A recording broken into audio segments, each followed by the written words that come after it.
I'm a representative of Beer, so I'm a manufacturer's rep for Pacific Power Reps. You guys have some of the hats. I got a whole bunch of different manufacturers, different solutions to offer. Today we're going to be highlighting Bierer Meters. As I understand, I know you guys have used some of their product before, so Brent Jeffries is here with the trailers you see to go over the product, focus on safety as our number one priority of any given day. And if you guys got any questions on the product, we'll definitely have time to go over the specific products during the session and then at the end. So I appreciate you guys being here, and thank you for allowing us to be here as well. And hopefully you guys get something to take away from it and continue to be safe. So without further ado, I'll turn it over to Brent. And again, enjoy, and thanks for the time. All right, thanks, Kaveh. Okay, folks, so if you need anything from us, contact this young man, all right? And I've got to talk a little loud because Miss Melissa didn't bring a mic. So if you all can move in just a little bit closer, that would help me out a lot.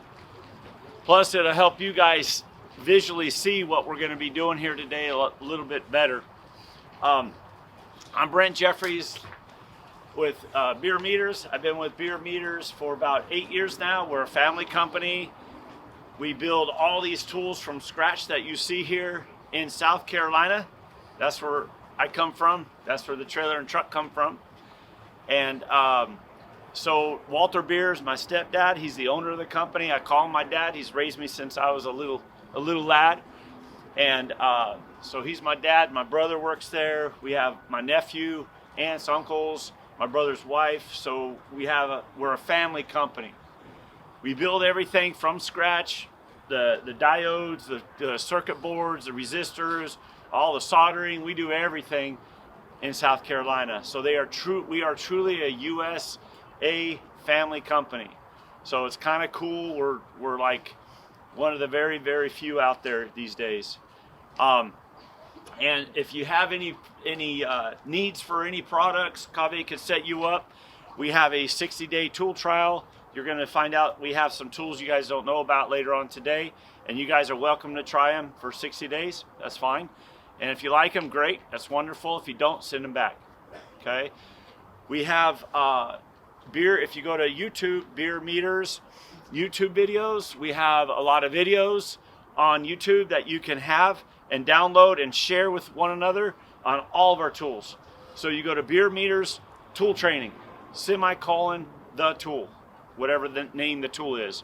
We also have Bierer Meters safety training on YouTube. It's all free. You go to the safety tube channel, Bierer Meters, you can sign up for it, and you'll see the videos as they come about. But you go Bierer Meters safety training, subject matter. We got a lot of safety videos. We should have doubled as much as we have today in about end of this year, because we're getting huge in safety right now. So I'm Vice President of Field Operations. That's why I'm in the field with you guys today. And I go around and I do safety training and speaking for the company at statewide associations, the incident prevention conferences. I just, whoever wants me to speak at a particular, like an annual or something, I'll show up and give a speech. So for 6 years that I've been with Bierer Meters, what I've been doing is what you're going to get today. This is kind of a refined, evolving thing that we're doing, and it lasts about 2 hours. So if you got to leave and drain out, there's some restrooms nearby, and go ahead and feel free to do that. If you start squeezing, you can't hold it no more, go ahead and go, and then come back. Miss Melissa's going to video this, so you'll still get it eventually, all right? So, how do I want to start? Okay, so what we're going to do is we're going to talk a lot about safety today. It's about 2 hours long or so. And I just came back from APS over there in Casa Grande and Cottonwood doing training for APS and Trico Electric Cooperative in Arizona, and Sulphur Springs Valley Electric Cooperative in Arizona, in Benson, Arizona, near where I grew up in St. David, Arizona.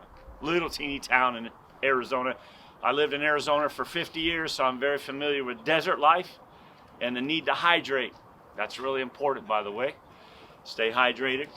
And so I have a lot of experience in the heat, like you guys have experience in the heat. It's brutal, and I don't like it. But it's life, right? There's a lot of things in life we don't like, so we just deal with it and go with it. Anyways, real quick, there's a lot of things that Bierer does that you all don't know about. And this pamphlet right here, three pages, it talks about Bierer USA. It's Bierer Utility Support Assistance. There is no cost in this. This is not about selling anything. We give service for you guys for free. If you have issues, if you need some field training, we'll fly out, we'll meet you guys, and we'll help you all. There's no cost. Me being here today, none of you guys paid me a dime to be here. This is free. We spend about $1 million a year in safety training around the United States for the last 6 years, and no one pays us a thing. We give back. Bierer gives back. So we're very fortunate because we're a family company. We don't have to put money in stockholders' pocketbooks. We go ahead and give back with some extra profits. Okay, that's how we work. All right, so a year ago, I had a great idea that was given to me, fell out of the sky, landed in my lap, and the idea said that I'm going to start doing Lineman Safety National webinars about a year ago. So I went to the best speakers in the United States, the safety directors, safety trainers. They go to the IP conference. They have they do a lot of consultation, things like that. Danny Rains, Jimmy Vaughn, the best of the very best. And I told them my idea about a year ago. And I told them, I said, here's my idea. You guys are going to come to South Carolina. Your company is going to pay for it. Not you, but their company. They're going to pay for it. And you're going to come out for free. And you're going to speak. I need one of you guys to come to South Carolina and speak once a month. And we're going to do monthly Lineman Safety National webinars. You guys pick the topic. We'll videographer it. All the members get them for free. You guys don't pay nothing. This is Brandon Wiley. He's coming next week. Grab these flyers. There's no cost to this. You get the Liveline link. Afterwards, anybody that registers to ECAUS, it's Electric Culture of Safety. That's what we're calling it. We're going nationwide with it. And the reason why we're going nationwide with it, and we're going to talk about a lot of safety, is because we go over behavioral situations out in the field, how we behave, how we act. And the incidences, the small things, the near misses, things like that have gone down. You can research this. But the large incidences where people and the folks are losing arms, legs, hands, fingers, body parts, or death has flatlined for the last 20, 30 years. You all know that? There has been no change. This year so far, about 5 linemen have died. We just lost one in, what is it? Alberta? I don't know. Just north of Nova Scotia. Just yesterday. It's that little country, that province, New Brunswick. It's right next to Maine, the state of Maine, just above Nova Scotia. A fella just lost his life yesterday, losing about one guy every friggin' week. It's like it's getting worse. What's going on? All right? And a lot what's going on, we're going to talk about that at the end. It's psychological safety. We're going to talk about that. First, you're going to get tactical safety.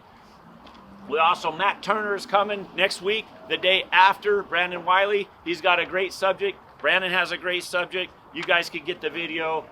I got 13 of them now from these folks, all coming in from around the country, and you can have all of them. Just ask. It's free. All right? So we're going to talk about first your TPGs, your temporary protective grounds. All right?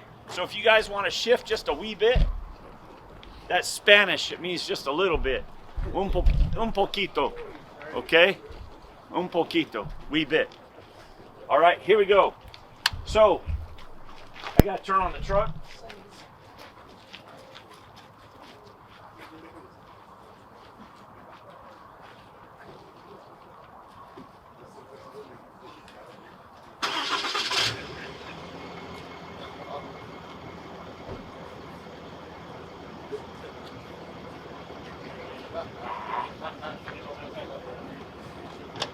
Okay, so this is open forum.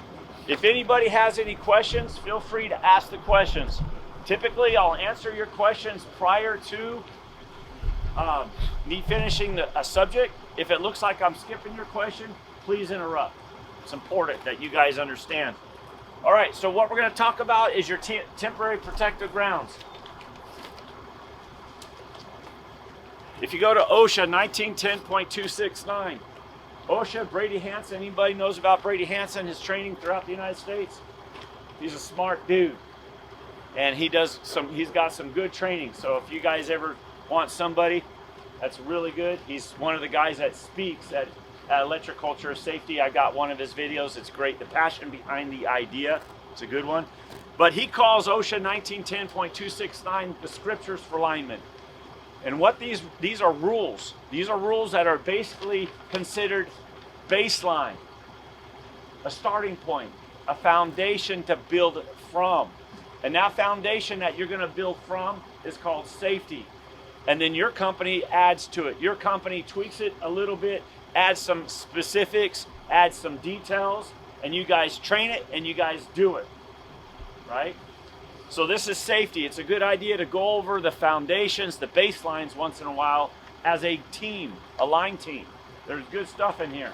But if you go to lowercase n is a great subject matter. It's called your temporary protective grounds. And there's a lot of good things in lowercase n. If you go down to number four talks about how the triple lowercase I talks about how the IEEE 1048 and the F855 ASTMs are guidelines for OSHA regs. Okay, they're guidelines. All right, so we're going to talk about some things. Whenever you guys are prior to using your TPGs, it's important to complete a visual inspection. We're going to call your temporary protected grounds your best friend. We're going to talk about two best friends today.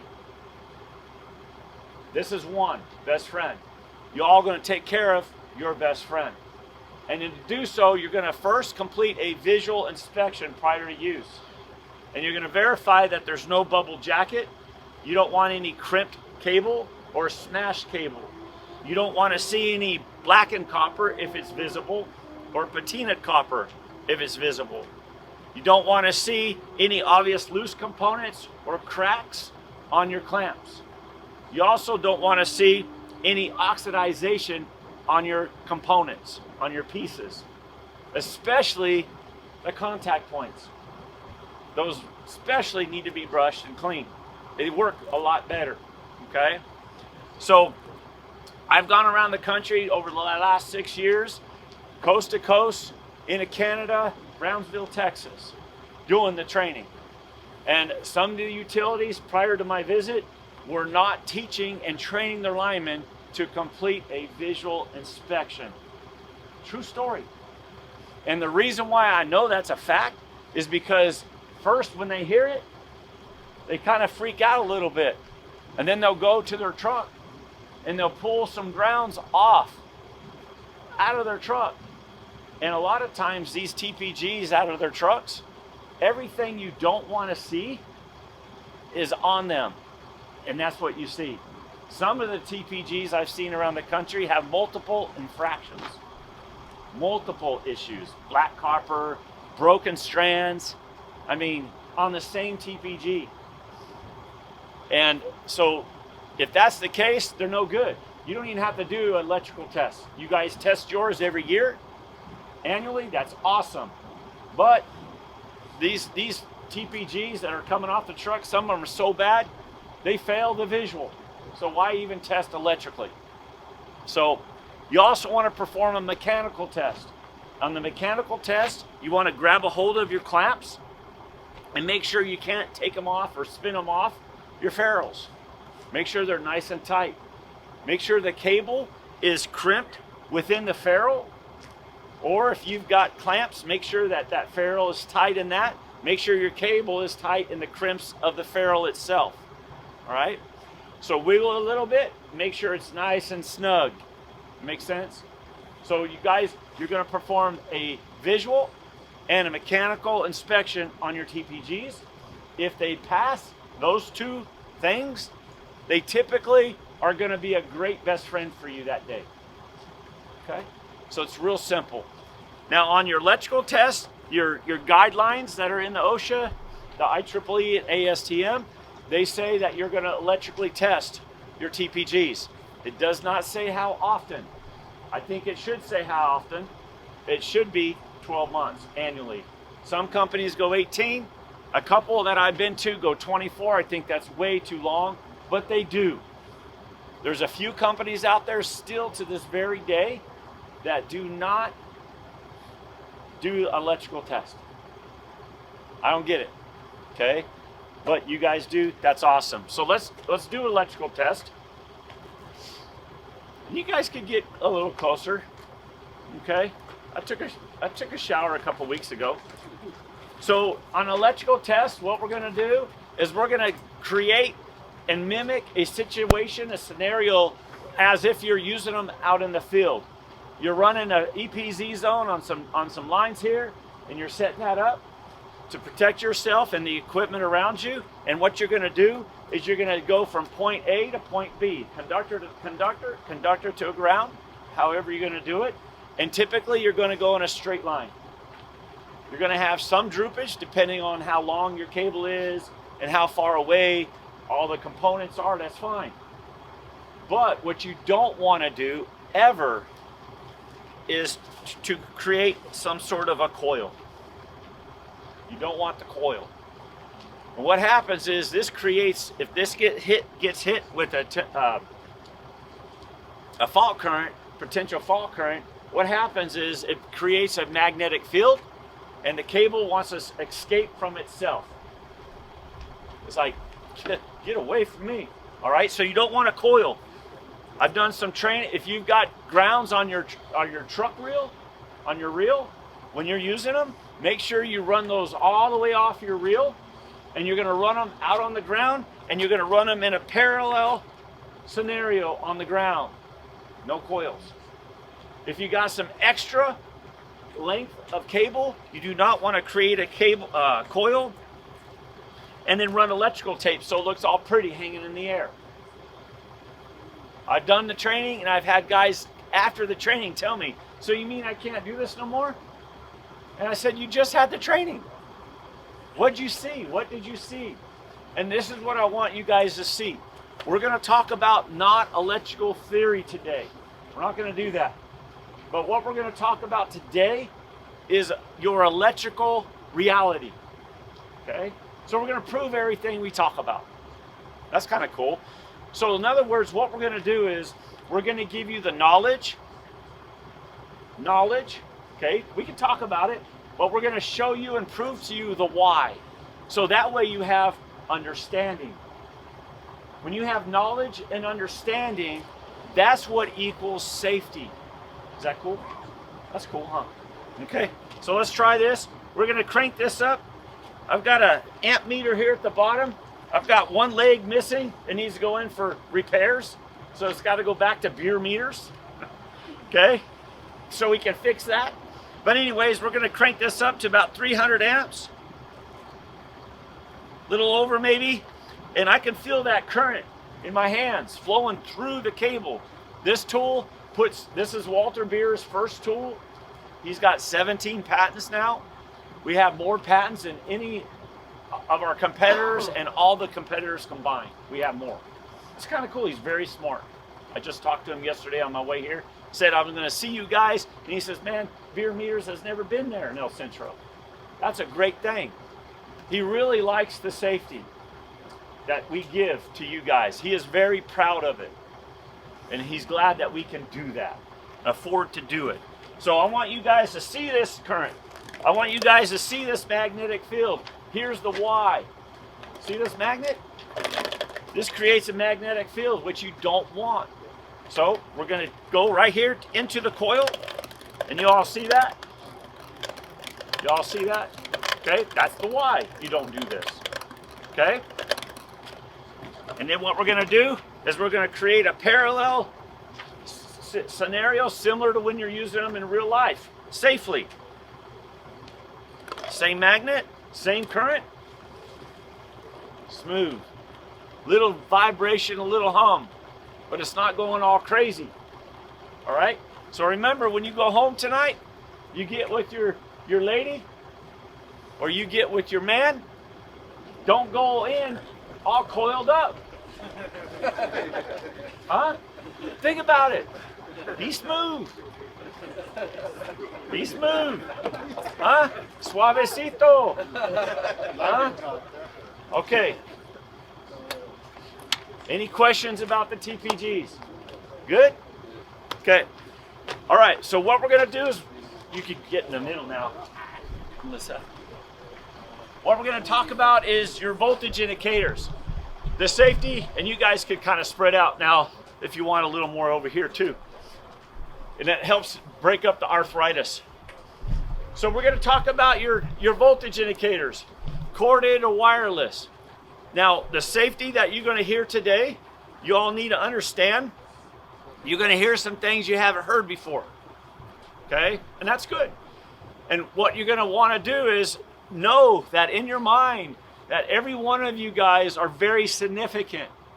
All of you are very significant. You have a great amount of purpose and in your life, regardless of what title you have, regardless of what you ever do in life, you will have a lot of influence on folks. You will.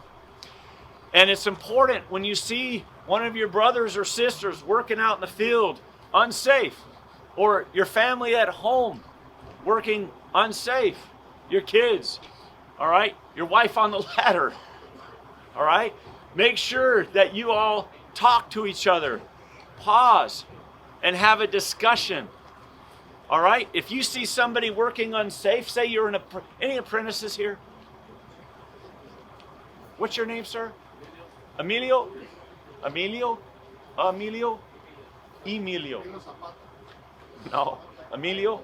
Okay, Emilio. If Emilio sees a foreman, if Emilio sees someone that has been in line work for 20, 30 years, and he sees something that's unsafe, Emilio has every right to make you pause. Emilio has every right to make you stop doing what you're doing and have a discussion with you and just make you pause with his words and talk about it.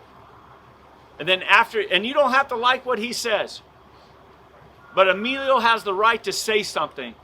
If he sees something unsafe, Emilio has the right to say something, and you have no right to argue back with him because he is your keeper. You all get that? He has every right. Every job, all day long, he has every right. Emilio, can you glove up? You have rubber gloves? Yeah. They here? No, they're in my truck. Where's your truck? On the line. On the line? Can somebody get Emilio some gloves? Okay? And a hard hat and safety glasses. You can help me. Not yet, though. Okay? Not yet. All right. So the safety you all are going to get today is irregardless of which tools you ever use. If they're Bierer tools or another manufacturer tools, the safety is exactly the same. There is no difference on how these tools function. It's just that Bierer tools are better. But I can't talk about that, so I won't say they're better. Even though they are, I won't say it. So we're going to talk about safety. So what we're going to do first is a battery test. If you ever use perfect, Emilio. If you ever use a Hornet light battery test, you want to see and hear. I don't believe you guys have Hornet lights here, do you? Good. That's great, because I really don't like them that much. But if you ever go somewhere that has Hornet lights, push button maybe. Ours is always a switch plate, as you know, battery test. But if it's a push button, know that the battery test is only a battery test. It has never been a true tool functionality test. It only tests the battery. Okay? You know what? Let me turn off the truck.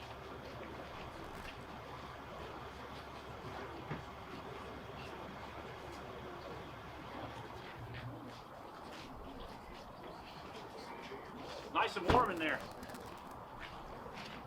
Just a battery test. There is no transformer inside stepping up 9-volt battery to high voltage. So it's never been a true tool functionality test.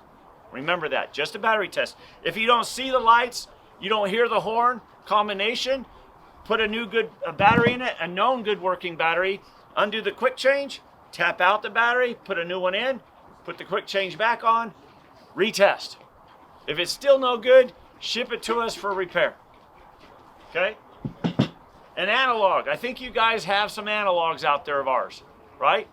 Okay, so an analog, a battery test, you want to see that needle deflect all the way.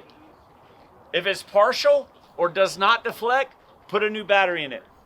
If it still doesn't deflect all the way with a good battery or it's partial, send the tool in for repair. It's broken.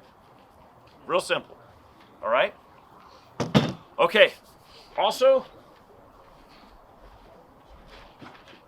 it's important to wear gloves if your hands get cold. Okay? You could get frostbite here in El Centro, California. So, a digital is simple. You're just going to look at the voltage actually of the battery. So I like digital for a couple of reasons. Better. One is they give you more information. So seeing the deflection, the needle deflect on the analog, that's good information. But getting the actual voltage of your actual battery, that's better information. It's more information. So that's what the digital does. 8.3. Okay. 8.3. Everybody see that? If it's 7 volts or less, replace the battery. Our operating instructions say 8 volts. I go to 7. Still works great. If you're seeing 7.2, go ahead and replace it because it'll probably go to 7 before you're done using it that day. So just replace it. Okay? All right. Also, the digitals are more robust. They don't have moving parts. If you drop an analog, they're more apt to break than if you drop a digital because there's no moving parts. Get it? Okay, simple. Simple stuff. All right. It's also important to remember that your tools, the voltage indicators, there's a line limit right here. Y'all see that little line? It's a little teeny line.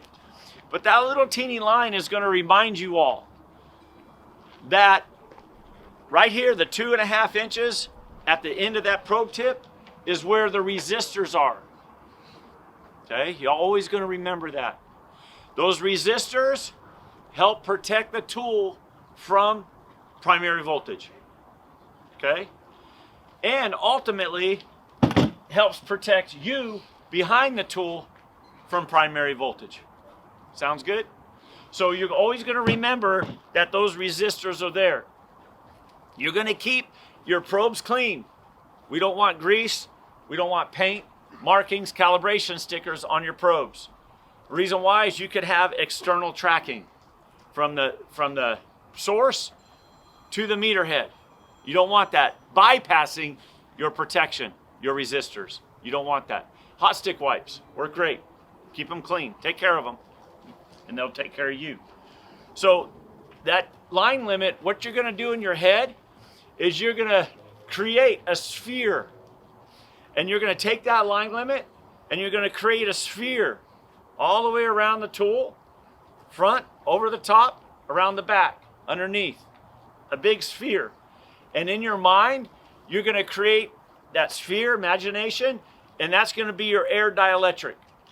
The air dielectric, we're going to talk about her a lot. She's your other best friend we're going to talk about today, air dielectric. So remember this, all right? And that air dielectric, what you don't want to have is you don't want to have a ground plane near the meter head, okay? Next to the meter head. Maybe you're in a tight vault. Maybe you have a bleed wire that you inspect prior to using your tool. You have a bleed wire, and you don't want to have a bleed wire close to the meter head because you could have an arc flash. You don't want to have another hot phase. Maybe you're working substation. I saw a big one going down the road to the hotel last night. what, east to the southeast. That was cool. Some equipment, looks like they're going to do some more work. Anyways, so you don't want another hot phase either.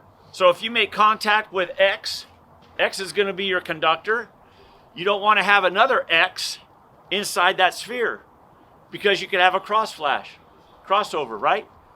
Arc flash, boom. Okay, 2 potentials, and you're inside that sphere of protection. You don't want that. All right? Okay. So just remember that. Make sure I don't forget anything. The older you get, you start losing that second thing called remembering things. That's the second thing that goes. All right? So what we're going to do is we're going to create some scenarios that have happened. I want to talk about some incidences that have taken place out in the field, some true life things that have taken out in the field that you all need to remember. Let me get my, you guys, APS, when they're on their sticks, they don't use gloves. Do you all use gloves when you're on your sticks? You don't use gloves? Some of you do, some don't. Wait, rubber gloves or just regular gloves? Rubber gloves? No rubber gloves? Some utilities do. I'm going to use rubber gloves in this presentation just to kind of emphasize what we're talking about, okay?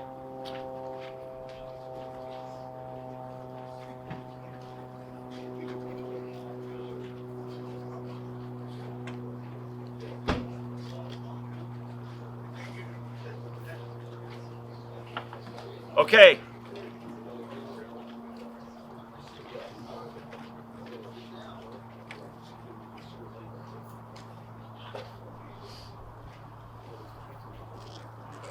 So when you're using your tools, we're going to talk about a few things. There's an equation that you're going to learn right now that you haven't heard before, and this equation is an equation that you always need to remember. And you're going to share this equation with folks that are coming up. We're all good? Folks that are coming in. New Emilios. Nuevo Emilios en todo el país. Huh? Okay? Necesito hablando con ellos. ¿Qué pasó con esta ecuación? All right? And the equation is, this is important, guys, is X is your conductor. You make contact with the X, right? Plus Y. Y is the tool functionality.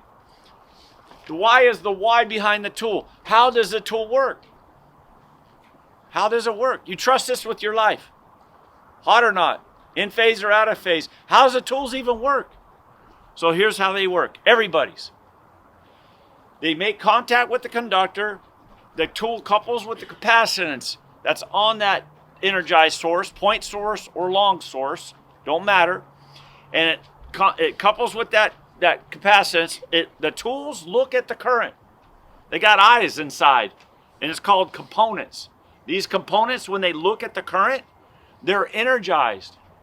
So the tools, in order to give you what the tool's going to give you on this side, the tools must be energized, correct? So they are energized. Some linemen don't know that. That's how they work. They have to be energized, not with the primary, but because you have the resistors, but they are energized, much smaller amount than that primary, but they are energized because they got to look at the current in relation to, right here, the ground plane, okay? They have to look at the current in relation to the ground plane. Now remember, these tools, when it's looking at the current, they're energized, and it's looking at the current in relation to the ground plane, it's going to give you the voltage indication. So X plus Y equals, and the first thing that it equals is the first thing that's the most important thing. It never has equaled the Z equals Z. X plus Y equals Z. The Z is first safety. Okay? It's not first what you're looking for here at all. The Z equals safety and accurate information gathering. So X, the conductor, plus Y, the tool functionality, equals safety and accurate information gathering. That's the Z. You all get that? Okay? Always remember that. with anybody's tools.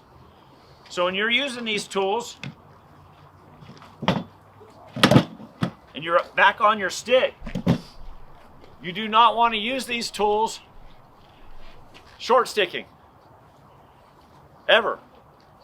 This is called what we call short sticking. And what happens when you short stick, if you do short sticking, you got to stop. Because this has never, X plus Y equals, this has never equaled safety. Never has. Because what's happening, remember, they're looking at the current, giving you a voltage indication in relation to the ground plane. Well, if you are in here short sticking, then what happens is, remember that we talked about that air dielectric, that sphere? What happens is you're encroaching in that sphere and you become the ground plane that the tool's looking at. See how that works? So what you want to do is train minimum, you're going to be a minimum of 31 inches back from your meter head, regardless of manufacturer. Minimum 31. We recommend 36 inches. 36 inches is more where utilities are going to and training. And you're going to have a handguard, or some guys say, hey, we can't afford handguards. We just get some electrical tape and wrap it around the hot stick, and that's our 36 inches. We stay behind that.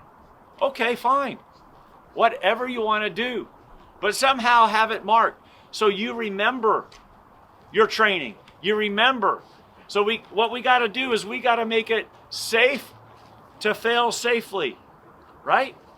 So don't just train it and then you're going to guesstimate how far back you are with every time you use your tool.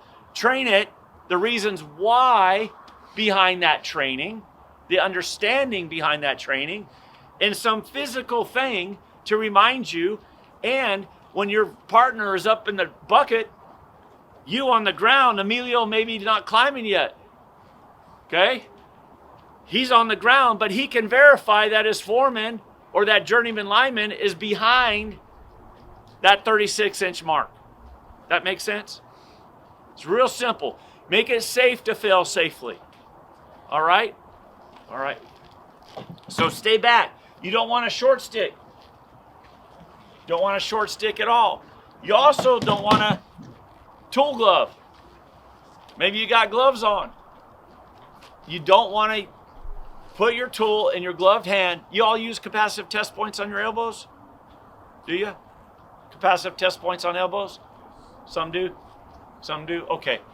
We're going to act like you all do, because some do. All right? It's not like a soda Mountain Dew. Some do. Okay? You got to make sure you know what you're talking about. Okay, so you don't want to go to a capacitive test point or a conductor with anybody's device in your hands, gloved hand. Like that. Now the tool's what? Looking at what is a ground plane. Right here.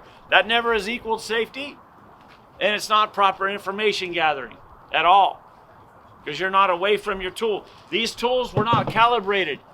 In our calibration room in South Carolina, with somebody holding the tool with their gloved hand, sticking it in some high voltage and calibrating the tool. That's not how we do it, because that's not how the tools are designed to be used. We also don't calibrate our tools with somebody on a stick short sticking, because that's not how the tools are designed to be used. They're designed to be used with you all behind it. Air dielectric. See that? Air dielectric. That's my protection. You create an air dielectric here, that protects a tool. You're going to create an air dielectric here, that protects you all. Make sense? Okay? It's very important. All right, so this is a corner pole right here. That's a corner pole. Does that look like a corner pole? Kinda. All right, that's a corner pole. So I get a call from a lineman in northern Illinois several years ago, and he told me that he's using an analog. He's using an analog, and he's getting 13,000 volts on his analog on 7200. Now this is, Emilio, this is important you remember this. This is a lead lineman, not an apprentice. And the lead lineman for all the other linemen, so he's a shepherd of the sheep. He's having issues with our tool. calling up saying the tool's broke, it's not working right. He's on 7,200, he's getting 13,000. Well, if I'm phasing, if you all are phasing, phase to phase on 7,200 and you're out of phase, you're gonna get close to 13,000 volts. So I already know what's going on with this guy. So I said, look, I'm not gonna argue with you. I'm gonna go ahead and get a plane ticket, come out and give you guys what you guys are getting today, lineman safety and tool training. I did the class, hour and a half in the class. We go out, he gets in the bucket truck, the same scenario. The bucket truck is in the same location. He's using the same broke tool. He gets up, here's a corner pole. I got 3 phases here. I got 3 phases here. And I'm in the bucket truck. And I'm back, he's back on the bucket. He gets that broke tool. He makes contact with the conductor. And he gets about 7,400 volts with the broke tool. That's pretty good for an analog, pretty accurate. So the tool got healed. Think about it, the tool was healed. It's a miracle. Okay? Sometimes there's miracles that happen in northern Illinois. It's not always here in El Centro, but there too. All right? So when he got out of the bucket truck, he proceeded to tell me what he did wrong. The lead lineman, what he did wrong. And what happened was he told me exactly what I already knew. He told me that when that day he called me, he had that tool, he had his back to those lines. When you're working hot, you always and must consider that those conductors are your enemy. Period. They're your enemy. You don't work 20 years as a journeyman lineman thinking you're a lead lineman now so you can put your back to the enemy. No, you got to be like Emilio. Emilio knows you don't put your back to the enemy. He's going to go ahead and have proper body position, and he's going to look at that enemy in the eye. You see, that's proper body position. Enemy at the back is improper. And he was short sticking. So that's improper body position times 2. Back to the enemy, short sticking, improper body position times 2. Okay? After the class, he understands improper and proper body position in relation to his components around him, his job site. And every job site is different from the last job site, even if it's the same equipment. It's in relation to all the things, how close they are, how far they are, the environmental conditions, the roly-poly rocks. Maybe you're working, you got some grass around well, not a lot of grass around here, but maybe some sand dunes. Okay, so you got different things happening during the day. And these different things play a part in your life at that very moment. In your life, that you're trying to live and try to watch out for your fellow linemen so they live too. So you got to be aware of these things. So then he simply got in the bucket truck and he had the enemy to the front. He created an air dielectric, so he had proper body position. And he got 7,400, okay? Another guy called me up. He had a horn and light, like right here. He had a horn and light. And he said, hey, my horn and light is giving me a false positive. He said, I got the switch open. And he said, it's a visual air gap lockout. We got a tag out and everything's good. And he said, I'm getting a false positive on this conductor. So I said, show me the video. Show me where you're at on the phone. And what he's doing is, he showed me the switch open. You guys could come in a little closer. I'm trying to yell. It's beating up my vocal cords. I got the mic. ¿Listo? ¿Cierto? Okay, está bien. Okay, guys, we're going to keep going. You guys can come a little closer if you want. Man, the train's talking, the buckets are talking, everybody's talking. All right, here we go. So, let's go back.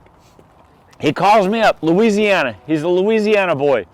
He calls me up, switch is open, he's on a corner pole, and he says he's getting a false positive with our tool. So I asked him, did you do the battery test? Yes. I asked him, did you test the tool prior to use on a live known voltage source? No, we don't do that. And I said, well, how do you know the tool's working or not if you don't do that? So they do that now. His utility, they do that now. Always test your tool on a live known voltage source. We're going to talk about that more in just a minute. So he did. And after he tested on a live known voltage source, it was accurate. I could tell it was calibrated because it was working accurately. And I could tell everything about the tool was fine. I told him everything about the tool was fine. He got upset. He says, no, your tool's broke. I said, well, let's do the video.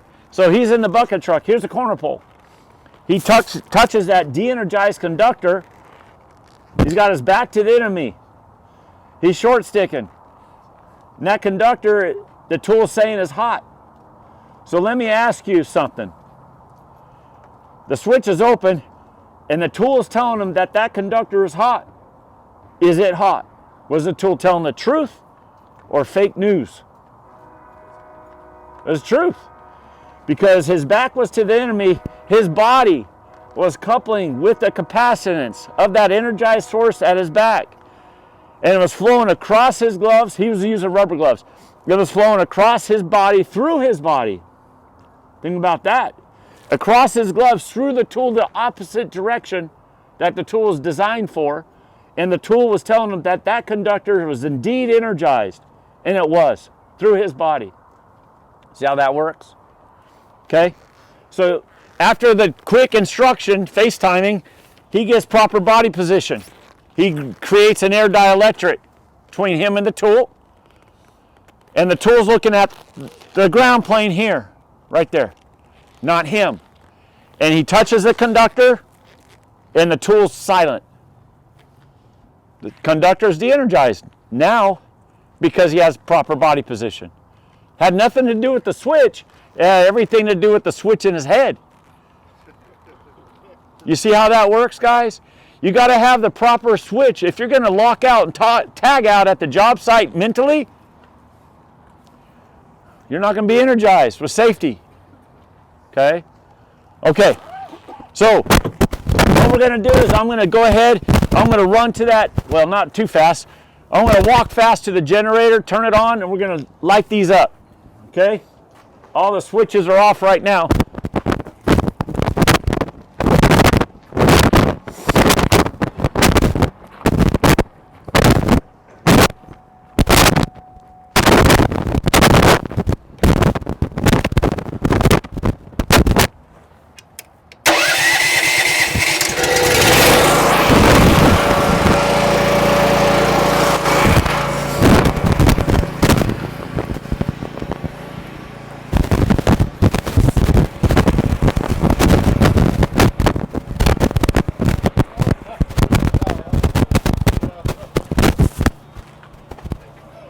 So we're going to backfeed these generators.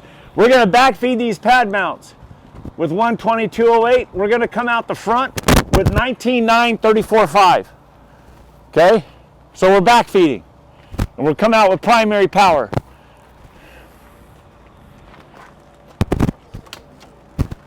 Yep. Okay. Everything's working. All right, so what we're going to do is we're going to go over safety, whether you're using your analog, whether you're using a digital. Do you all have corded digital device as well? No? Do you have the wireless phaser? You have what? Substation. No, we have that one. The corded? Okay, cool. So good. We'll talk about wireless phasing. We'll talk about corded phasing, wireless safety, and corded safety. Now remember, the tools, when they're energized, they couple with the capacitance of the conductor. They couple with it. They look at the current in relation to the ground plane. Wireless through the air. If it's corded, it does the exact same thing, but through the cord to the ground plane. See how that works? It's a direct connection to the ground plane, but it's through the cord, but it's the same principle, how they work. Okay? So, I like to train. Do you have any like tool that has the proximity setting to where you can approach an area in proximity just to verify it's energized or not? Something?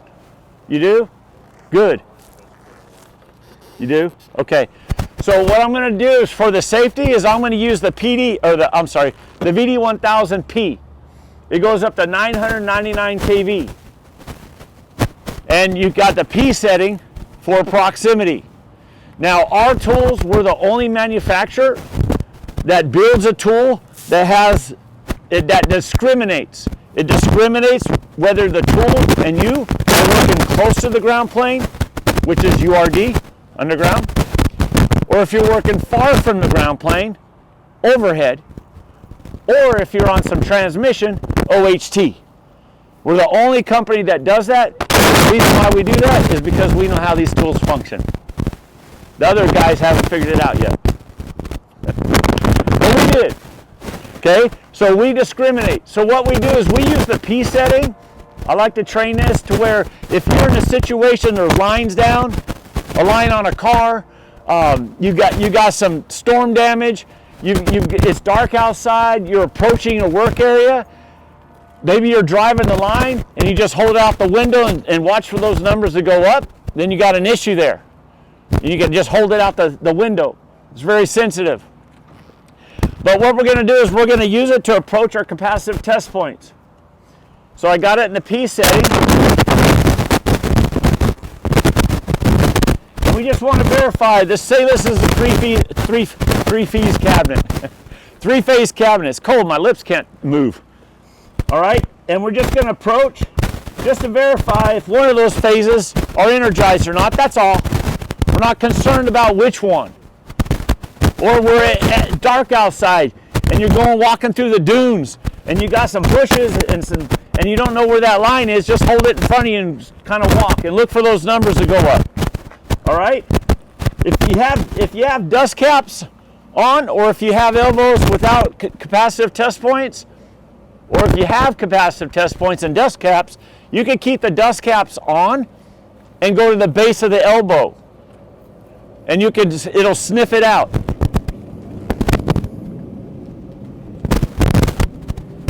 The base of the elbow, because the semicon material at the base of your elbows. See how that works? It'll sniff it out. Okay? Now this is three-phase overhead line. Okay, it looks like it anyways, right, Emilio? Okay, close.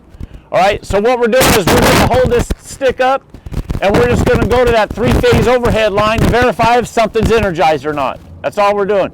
Well, that's pretty cool. Do you guys get this all the time? Is that what it is? They practice? Oh, I didn't know that. You guys teaching me something. Wow, that's cool. All right, here we go. So we're going to approach this overhead line. You all see that? One of those phases we know for sure is energized. Okay? We don't care which one. We're out in the field. We just want to see if something's energized as we approach. It's dark outside. I can't see. Maybe you got that once a year rain that you guys get. Okay? And you just want to hold that in front of you as you walk. Okay? That's what you do. All right? But prior to doing work, you always want to make direct contact.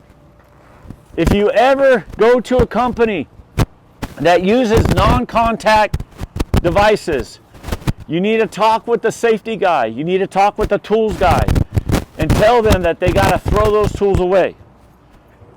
Because they'll give you false positives, false negatives. If you're on an underbuild, they just give you information that you've got to be a little presumptuous from time to time.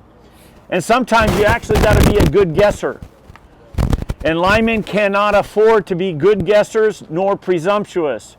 You want a direct contact tool to where you want to know for sure without any doubts what is on that conductor. Is it really de-energized or not? See how that works? So no non-contact tools. I did a speech for a company in Syracuse, New York last August. They wanted me to come up and do a safety speech. Okay, fine. So I went up there and did a safety speech, after my speech, the safety guy calls me 2 weeks later and he says, hey, you gave a safety speech and you told my guys that we can't use non-contact tools. That's right, I did. Well, that's all we use. Oh man. Well then, are you guys gonna chunk them? And that's a term I used when I moved to South Carolina, chunk them. It's one word. I didn't learn that in Arizona, but the word chunk them in South Carolina means to throw it away. Okay? And yeah, you guys got to throw them away. And they did. And now their linemen are more safer. They have direct contact tools, happen to be ours. That's kind of cool too. But their linemen have better information. They're a lot safer. And that makes me feel good. All right? That's a good thing. All right, so we're going to put this tool, we're obviously close to the ground plane. So we're going to put the tool in URD. Right there, underground. Okay, because we're close to the ground plane and you guys know how these tools function. So we come to that capacitive test point, direct contact. Because this three-phase cabinet, we only want to work on the middle phase. We don't care about the other phases. We want to de-energize the middle phase. So this is cool. We want direct contact and the tool won't be influenced by the other two phases. Just the one that we're going to work on. Direct contact. Y'all see that? Whoa. See that, Miss Melissa? You see that? Got that? Okay, good. All right, you all see that? Direct contact. Always go direct contact. Okay? So we got this overhead line right there. Now it's important that on your cone tip, on your tools, anybody's tools, that you're always going to use the proper accessory. You do not want to take a shortcut and just use the end of your tool. For instance, you needed a straight probe to make contact with that capacitive test point. You don't use one. If you don't use one, a little straight probe, you're taking a shortcut. And that's not safe. If you're out in the field, you got an overhead line, you're going to use a hook, straight probe, something, but not just the tip of the tool. That's a shortcut. You got a feed through, you got a hot bushing, you're going to use right here, bushing adapter. Now, if you guys have any of the clear bushing adapters in your kits, you got to throw them away, chunk them. Get a hold of these because these are softer, more pliable. The clear ones over time crystallize and you'll get little cracks and you could have an arc flash. Get rid of them. So just keep that in mind. I don't know if you have them or not.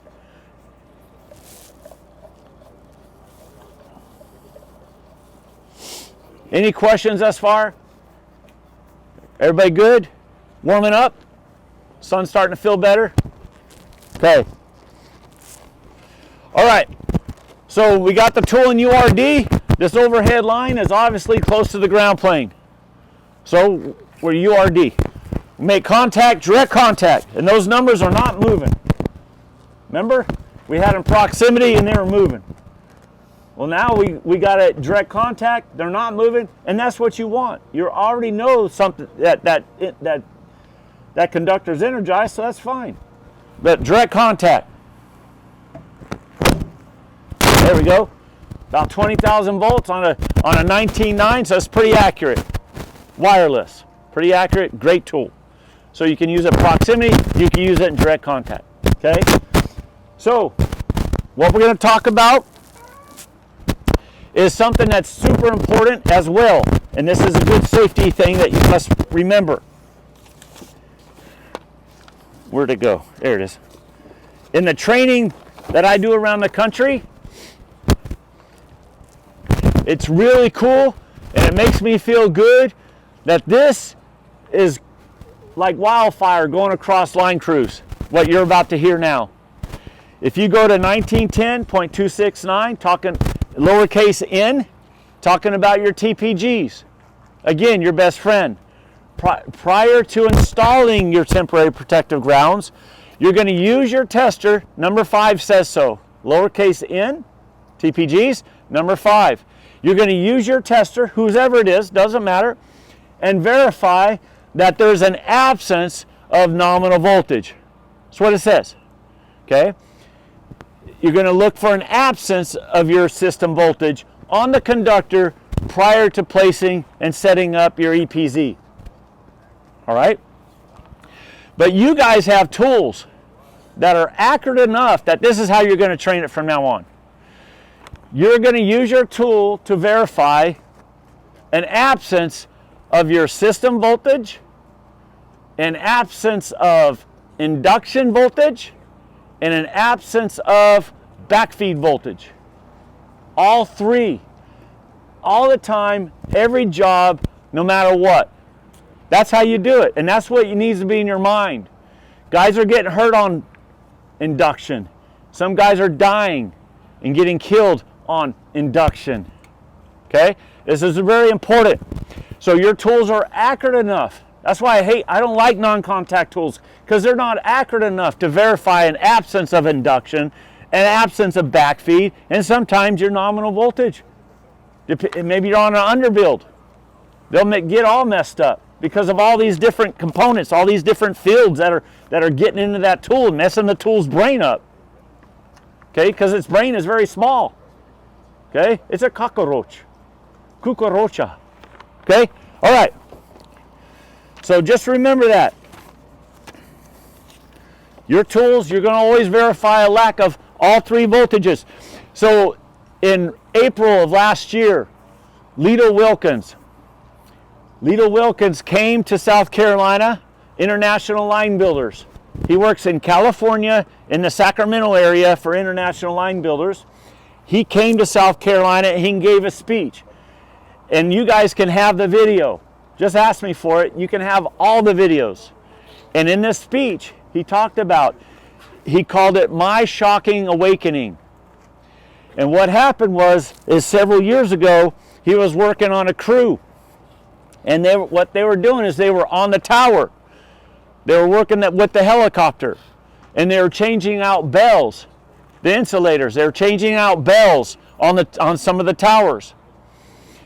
And they were on the ground, preparing the plan, doing the tailboard, going over the job briefing. And when they were talking on the ground, they noticed that there was this cable that was on the tower that was going down the length of the cable, all right, the leg. And they got a little concerned, but you know what? They were okay. Let's just go to work. We're good, all right? It was the first day that they had fall restraint. Now I get these stories that are happening out there. They're not just crazy once a thing. How could this ever happen? They are happening. And this first day they had fall restraint. And they went up on that tower with fall restraint in the truck. They left it in the truck because they didn't practice. They weren't comfortable using it. So they did not use it that day. The very day they first had it. They get on the tower. Mr. Lito, he's walking. He's a cool guy too. He's a good friend of mine now. He's walking across the tower, and he's got his leathers on or whatever he's got on, and he grabs a hold of that frame of the tower to get across to the other side. Grabs a hold of the cable, and he can't let go. The induction froze up his muscles, contracting, and he couldn't let go.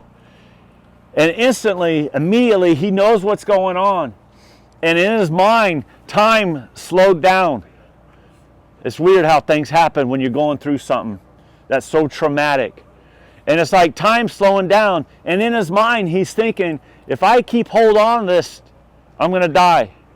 And the cycles, what is happening is that induction was going through his body, blowing out his wrist, blowing out his lug on his boot to ground on the frame of that tower. And as it did blow out, it would bleed off through his body, and he was able to kind of let loose a little bit, but then the cycle would come back and he'd have to grab back on. And he knew that the only thing he could do is let go at that one moment and literally and purposely fall backwards. No fall restraint. It's in the truck. And he knows that if he keeps hold of it, he's going to die. If he lets go and falls backward, he's got a very good chance he's going to go to the ground and he'll be dead too. But there was some angle iron behind him that he was hoping would cradle him when he did fall on purpose. Think about it. There's angle iron right there. And he literally let go and he fell back, and that angle iron cradled him just enough to where he didn't go to the ground and die. True story. Now he's the international lineman safety guy. Huh? He's got inspiration, but you don't want that inspiration, guys. You don't want that inspiration to be the safety guy. Okay? All right. So, what we're going to do here is we're going to train this. Instead of open test ground, all right, we're going to talk about something else that's sweeping the country. We're going to go ahead and we're going to test first. We're going to test first. Why? Because we want to take our voltage indicator and test on a live known voltage source. So we're not going to open first. We're going to test first. And it takes a little more time. In order to do these 5 steps, test, open, test, test the tester, ground.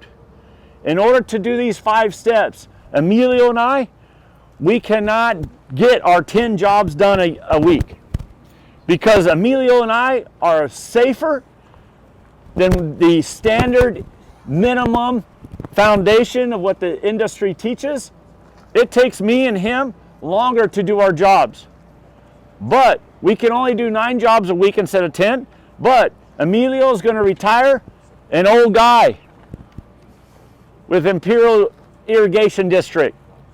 I'm going to retire an old guy at Imperial Irrigation District as well. And we're going to be happy, and we're going to have all of our body parts. So, me and him, we're going to go a little slower. Slow is smooth.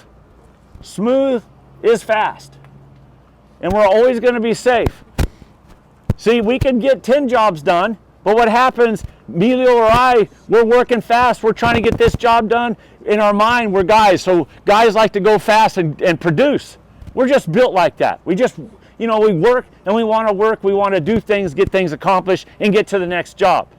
They're paying us to do it, and that's what we do. So what happens is you guys are down a few guys on your crews. You're looking for more folks because you're a little bit small on your workforce, and you need a few more guys because some of these older guys are retiring and leaving. We got a vacuum we're trying to fill with young folks, so we're trying to push them out and get them trained and get them out and go to work. Okay? That's dangerous, man. A lot of these folks that are dying nowadays, they're apprentices. They're apprentices, okay? Because they just don't have the practice, they just don't have the experience, and they're getting on these lines that they're not quite ready for, and maybe the guys that are with them aren't watching them as they should as well, okay? So what we're going to do instead of open test ground is we're going to test, open, test the tester, ground. 5 steps instead of 3, okay? So what we're going to do is we're going to go ahead and test first. That's what we do. And the tool's telling us that that conductor, that overhead line, is energized. But it's also telling us that the tool is pretty close to what's on that system voltage, so we know the tool's calibrated, working properly. That's important to know. But me and Emilio, we do this. The reason why we test first as well before we open the switch is because Emilio and I, we got it on that tailboard, that job briefing, we sign it. We sign it, right? You guys sign it? Okay? You guys sign it. But we're going to add a line to it. And that line that is on that job brief that you're going to sign is also going to say, in addition to what you're used to, it's also going to ask you the question, are you personally accountable to me this day? Me and Emilio. And there's going to be a checkbox, yes, and you're going to sign it. It's also going to say, are you going to be mutually accountable to me today? And me and Emilio is on this job site, this overhead line. and we're going to talk about it. Emilio, are you going to be mutually accountable to me today at this job site? Yeah. Okay. And then he's going to ask me the exact same question. I'm a 30-year journeyman lineman. How many years you been apprentice now, Emilio? 2 years. 2 years? Okay, cool. About halfway. What are you, 8 step now? No? 3? Where you at? 2 years. 2 years in. Okay. All right.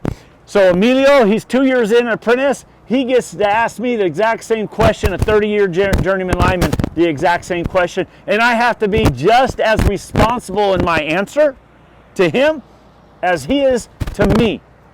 Because when you talk about safety and watching out for one another, there is no such thing as titles. There is no such thing as experience. What it is, the such thing that is, it's a culture of safety. It's a mindset of safety. And it's safe for him to ask me. And I'm not going to get upset about it at all. Because that's our culture. That's what we do. He's going to watch out for my butt. I'm watching, well, I don't want to watch out for his butt, but I'll watch out for him. Okay? I will. And that's what we just do. Okay? So we test first. I think my battery might be getting low. So we test first. And then what we do, after we test, we verify our head's in the game at the job site. We're going to open the switch. All right? We got a visual air gap, confirmed. We lock out, we tag out, we're good. And then we test. All right? We test, and the tool tells us 3 things. Remember? 3 things. There's no nominal voltage on that conductor. There's no induction. And there's no backfeed. We always got to think about those 3 voltages, and I think the regs need to be changed. I think they need to be changed. Number 5. And say that. Okay? So it's a lack of all 3, and then what we want to do is we want to use our tool, and we're going to test the tester. So we got a handheld power supply right here, and we're going to test the tester. All right? If you're on an outage, some storm, and you don't have a known voltage, live known voltage source, 3 kV power supply in your kit, or a handheld power supply, you're going to always test the tester on a live known voltage source prior to use, and you test the tester on a live known voltage source after the tool tells you you have an absence of all 3 voltages. Test the tester. Now we know the tool is telling the truth. The tool was working when it said no voltages of all 3, and now we can ground safely that overhead line. See how that works? Okay? Every time. Every job. This battery is going bad fast. I'm going to use this tool.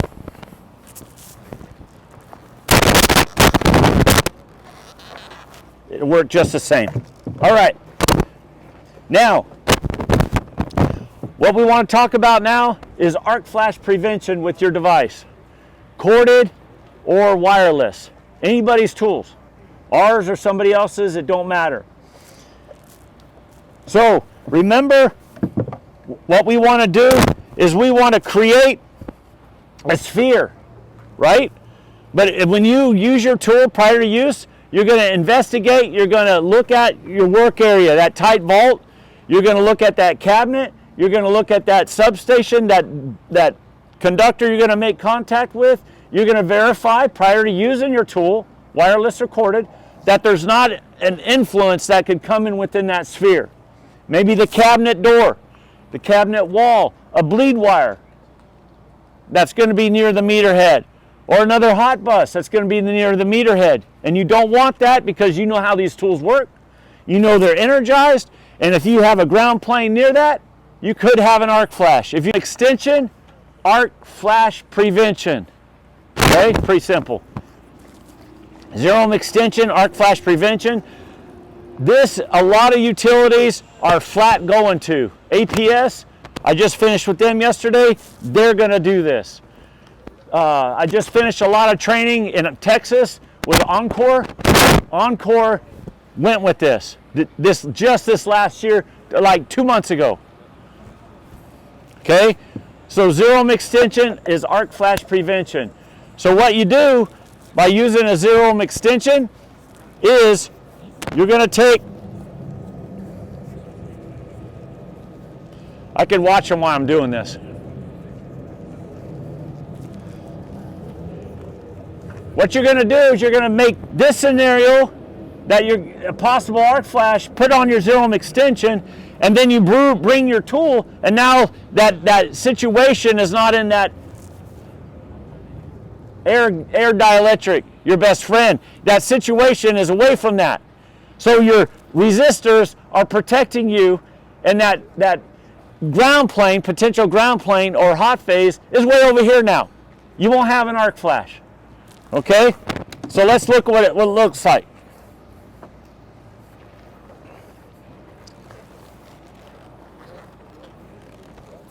Here we go. What's that?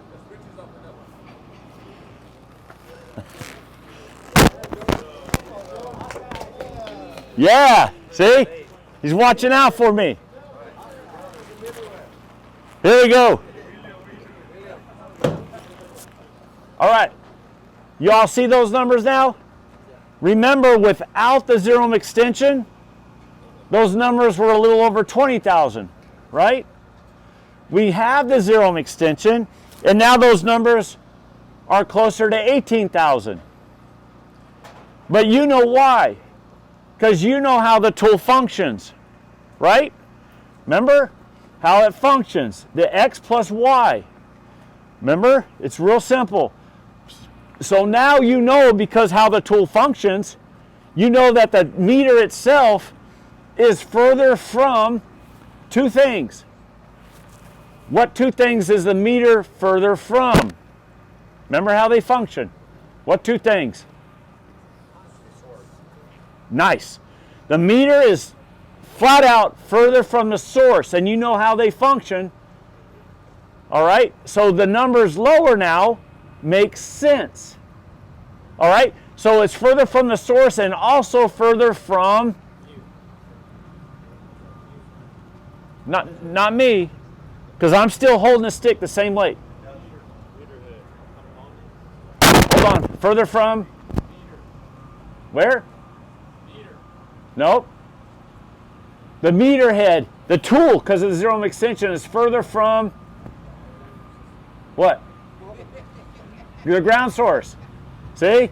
The meter head is further from the ground source. Remember how they work? Source and ground. So with the zero ohm extension, what we get now is X plus Y equals more safety, because we had a potential here, or we had a ground plane here. So we get more safety and accurate information. You guys get that? Okay? All right. So I was doing training in Tennessee, and these two linemen came up to me in Tennessee, and they said, hey, we had an arc flash. And what happened in this incident that took place was there was two guys working in a cabinet, and the cabinet was loose from its foundation. So remember, whenever you live in your life, you must have a good foundation. Okay? Remember that. And what happened is that cabinet was a little bit loose. One guy was on a stick working the elbows, and they knew it was hot.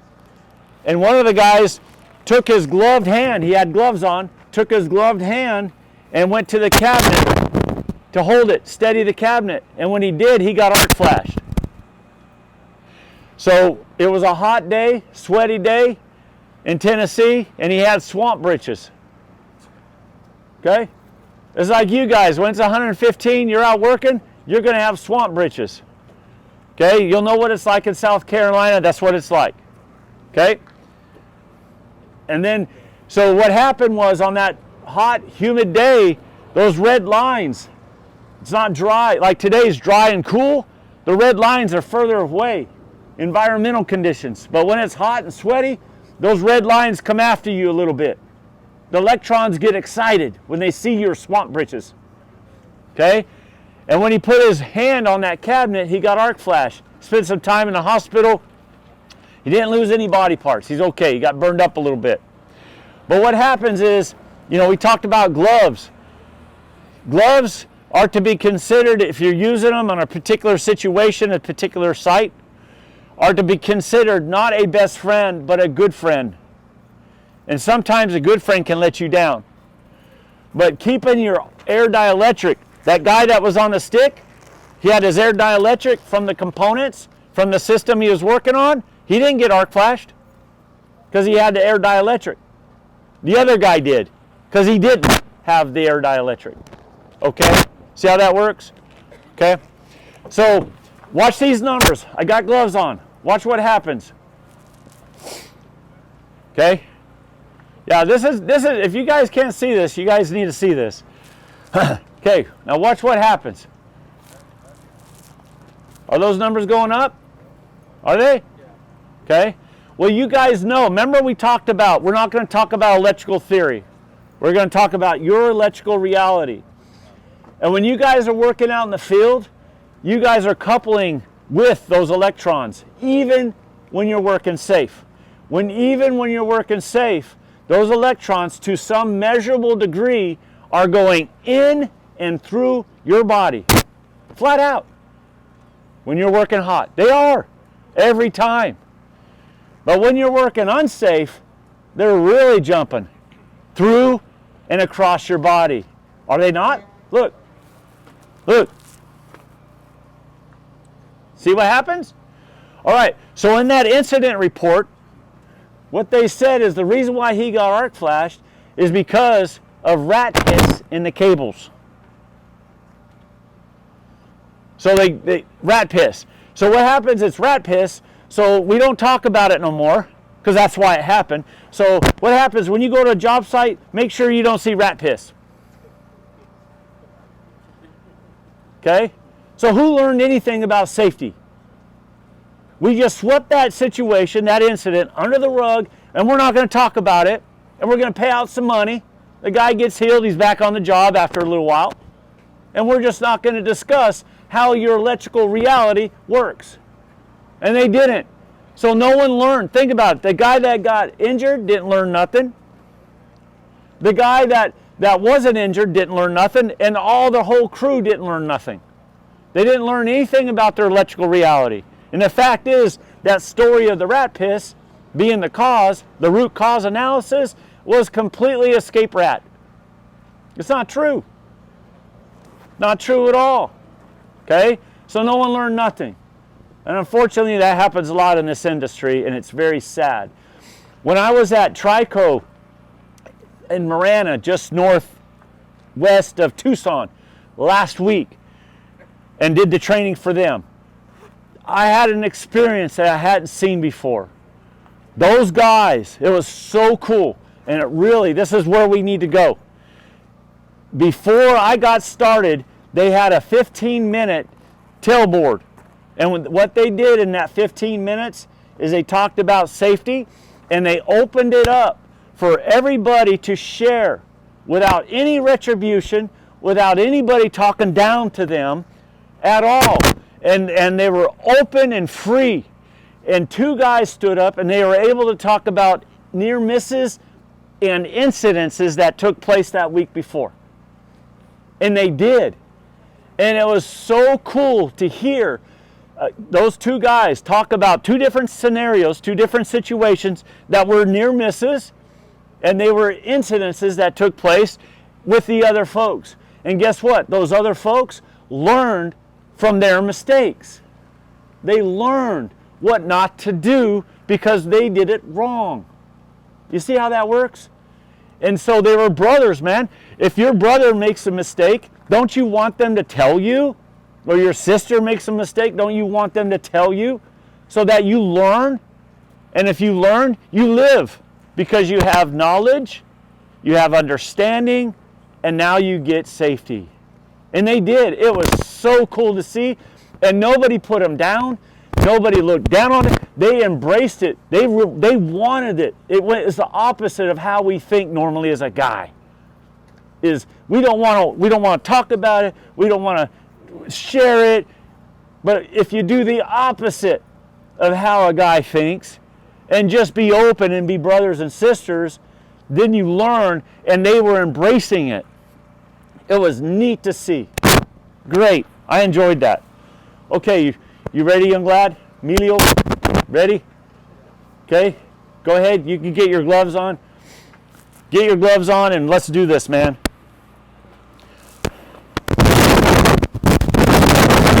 All right.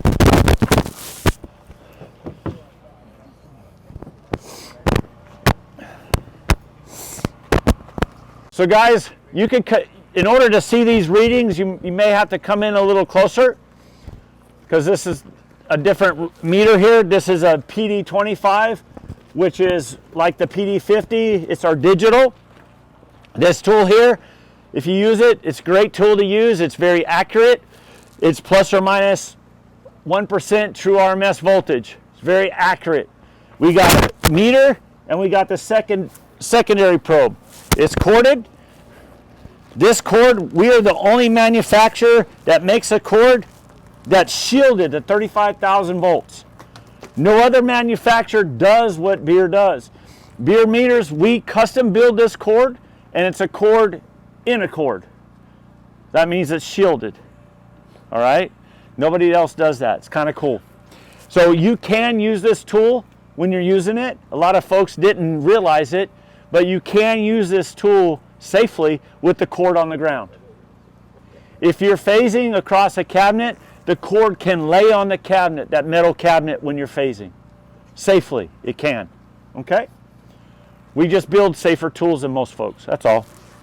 All right, so this tool, because of its accuracy, we call this tool a multimeter.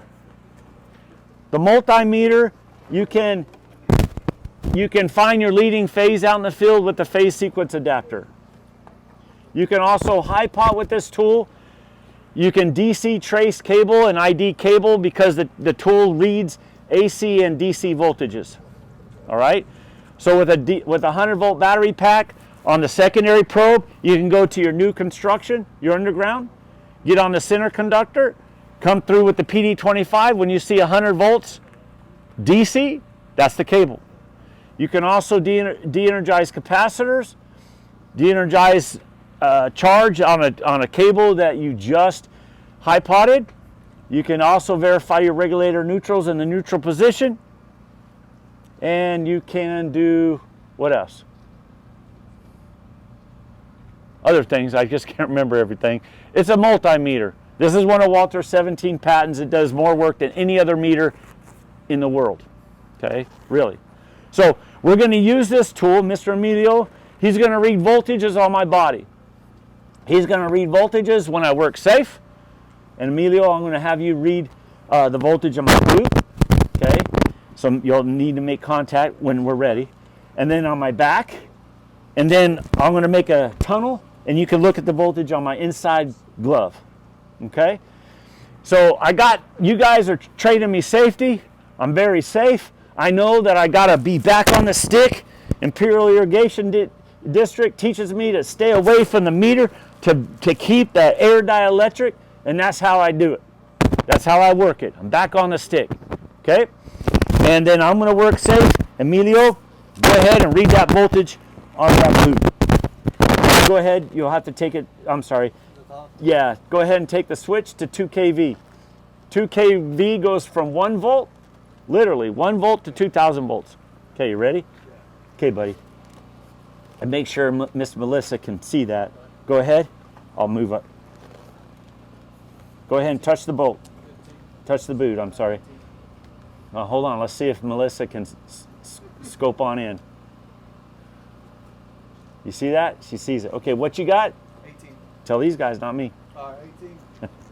That's good. Apprentice, you gotta learn, man. You gotta learn to talk to these guys. All right?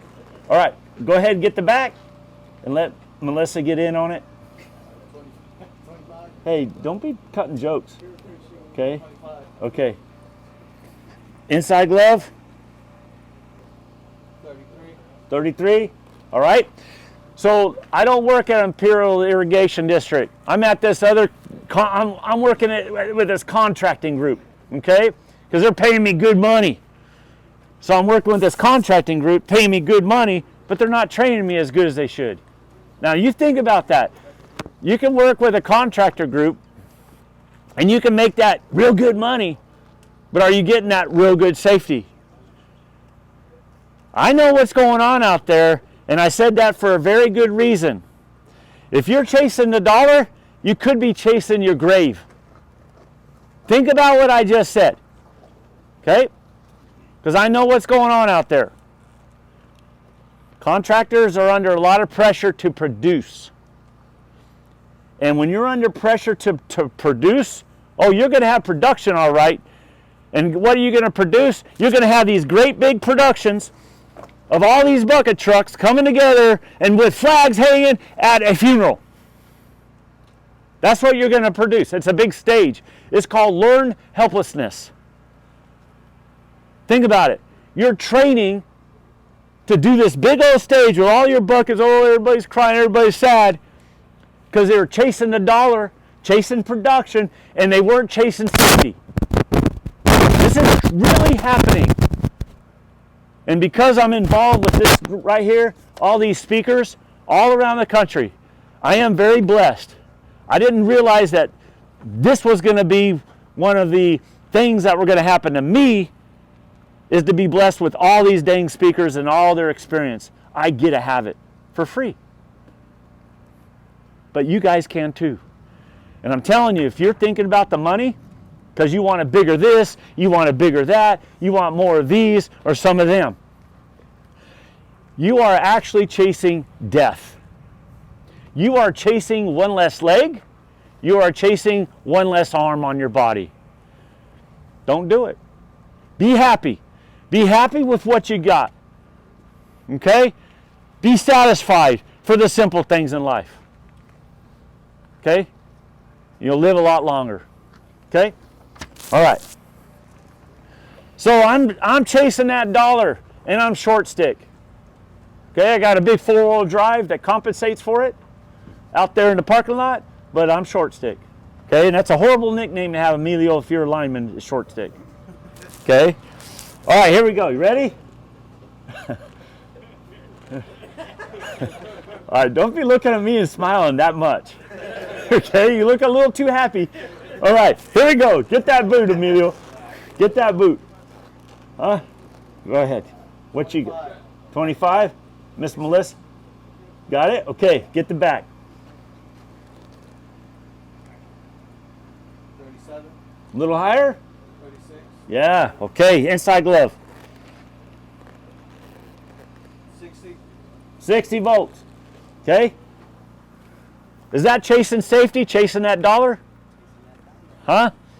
This is a true thing that is happening in the industry. I see it. I hear it. And unfortunately, I get the news. Okay? I get the news because I've got all these people telling me in different parts of the country what's going on. Okay, here we go. So now I'm very unsafe, and I'm gonna go ahead and tool glove. That's a bad nickname to have, Emilio. Tool glover. Okay? So I'm gonna tool glove. Okay? Same thing, buddy. Boot. 74, 75, Okay? 78, 78. Back. 115, Okay? Inside glove. 208, Huh? 208. 208. Was that safe? I didn't have air dielectric, and you could tell I did it. And you could tell that those electrons were getting happy and seeing me and getting excited about me being in their life. Now they're in my life because they want to take my life because they want to go back home. My body and your bodies are from dirt and water. Right here, dirt and water. It's not who you are at all. But for now, who you are is attached to dirt and water. And those electrons, they want to go home. And if you allow them to go home, they absolutely will, without any of your permission or without you saying anything to them, they're going to do it. Because that's how electricity works. That's your electrical reality. Okay? Now watch this. I got no gloves. You guys work with leathers, right? leathers on your sticks. Watch this. Watch this. Okay? So I'm going to work safe. I got leathers. I don't have rubber gloves on. Okay. Let's go, Emilio. The boot. 18, the back. 25. Okay, inside glove. 36. 36. Were those similar readings than when I had the rubbers on? They were, weren't they? They were, about the same. And you know why? Because you know your electrical reality is it doesn't matter if you're wearing rubber gloves. It doesn't matter if you're wearing leather gloves. It doesn't matter about anything. You know those electrons see you. And you know those electrons see this.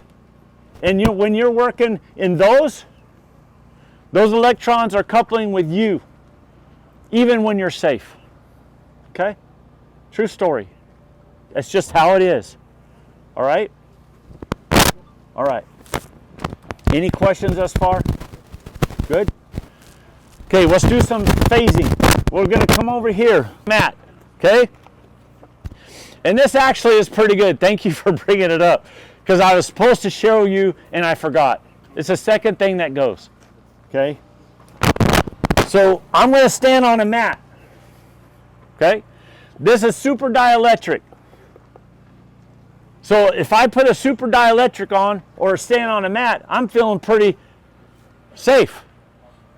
So some Georgia Power folks said, hey, we bet you if you wear these super dielectrics that those numbers won't go up when you're short sticking or tool gloving because these will be on your feet. And I told them, I said, look, I said, if these overshoes are on my feet and those numbers are similar to without them, maybe you're wearing dielectric boots, and those numbers are similar to without them, then I get to keep your boots. Is that a deal? And 2 years ago, they made a deal with me. Let's see what happens.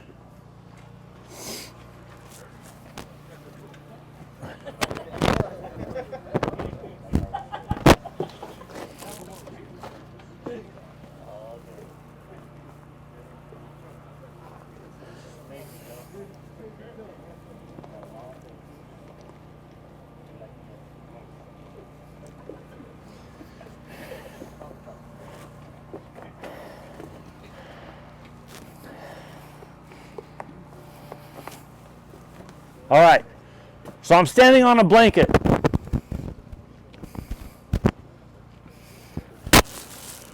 All right, you ready to show? So I'm just going to do tool gloving. Let's just go straight to the point. Okay, on the boot? Yeah, it timed out. You got it?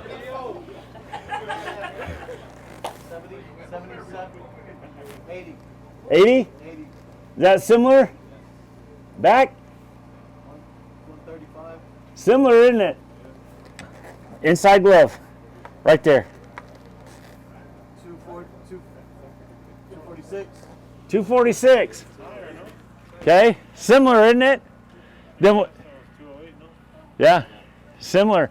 So if I'm standing on a blanket, does that mitigate how those electrons move? It doesn't, because that's your electrical reality. If I'm Gumby, let's say I'm Gumby, does that mitigate how the electrons move? No. When you're working hot, you are actually working hot. More than you could ever imagine. But if you're going to work hot, work safe. Because if you don't work safe when you're working hot, those electrons will go home. They already are going home, but they're going to create that red line that you're going to cross. And then you'll know it. Okay?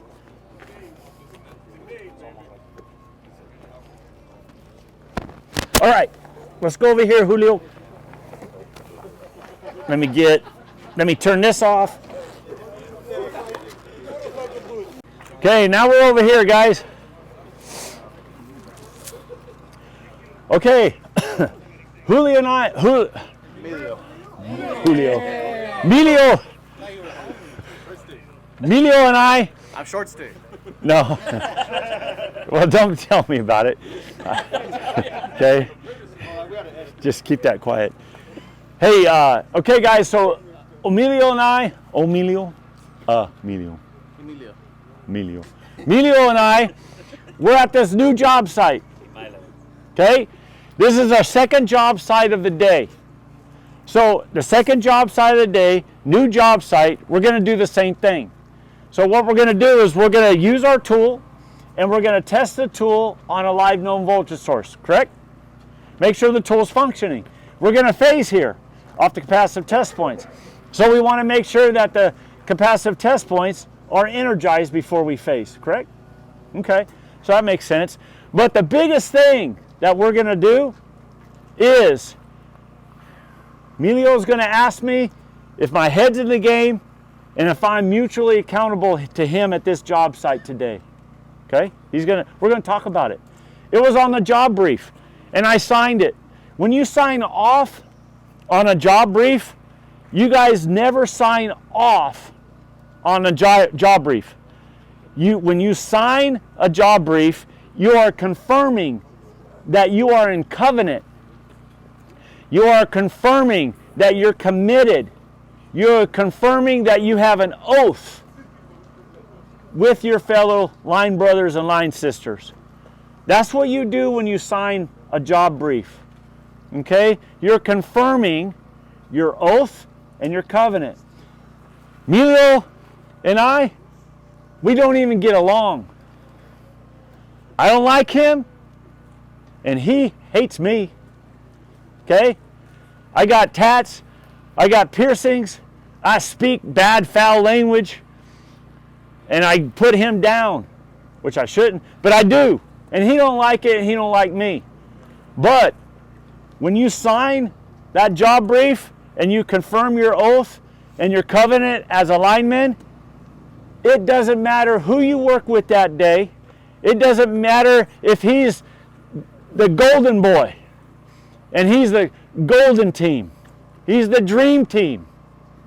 I wouldn't want to dream about him though. That would be weird.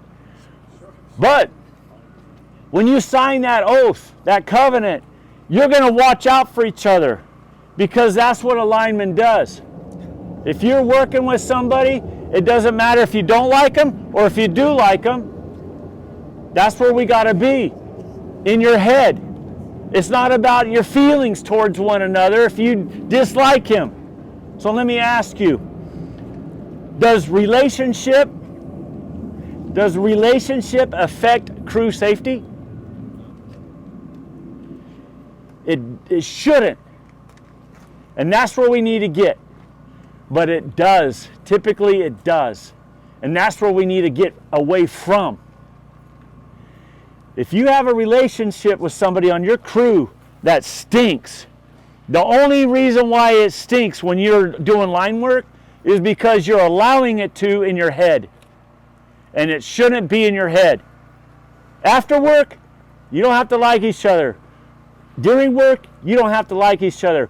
But Emilio, I don't like him, but he has every right to go home to his wife and kids. Do you have wife and kids? No. You'll learn one day. He has every right to go to his wife and kids one day. As I do. He knows it and I know it, and we're going to talk about it. It takes us a little longer at this job site to discuss these things, but we're a lot safer because we did. Okay? All right. So, Emilio, go ahead to that capacitive test point on the top. Your H1B, and let Miss Melissa see it. You're blocking her. There you go. And what do you get? 237. 237, close to 240, close to 235, I guess. All right, go to the bottom one, other side of the cabinet. 183. 183. So what's the difference? About 50? 45? About 45 volts, 50 volts difference, something like that. You don't have to be exact. So what happens, this tool is so accurate that if we are in phase, I'll go to the other cabinet. If we're in phase, then we're going to see the difference of the two readings phase to ground. If we subtract the difference, that's how we get our 0, same phase. If we're out of phase, we're going to see a number that's way higher than 300 volts.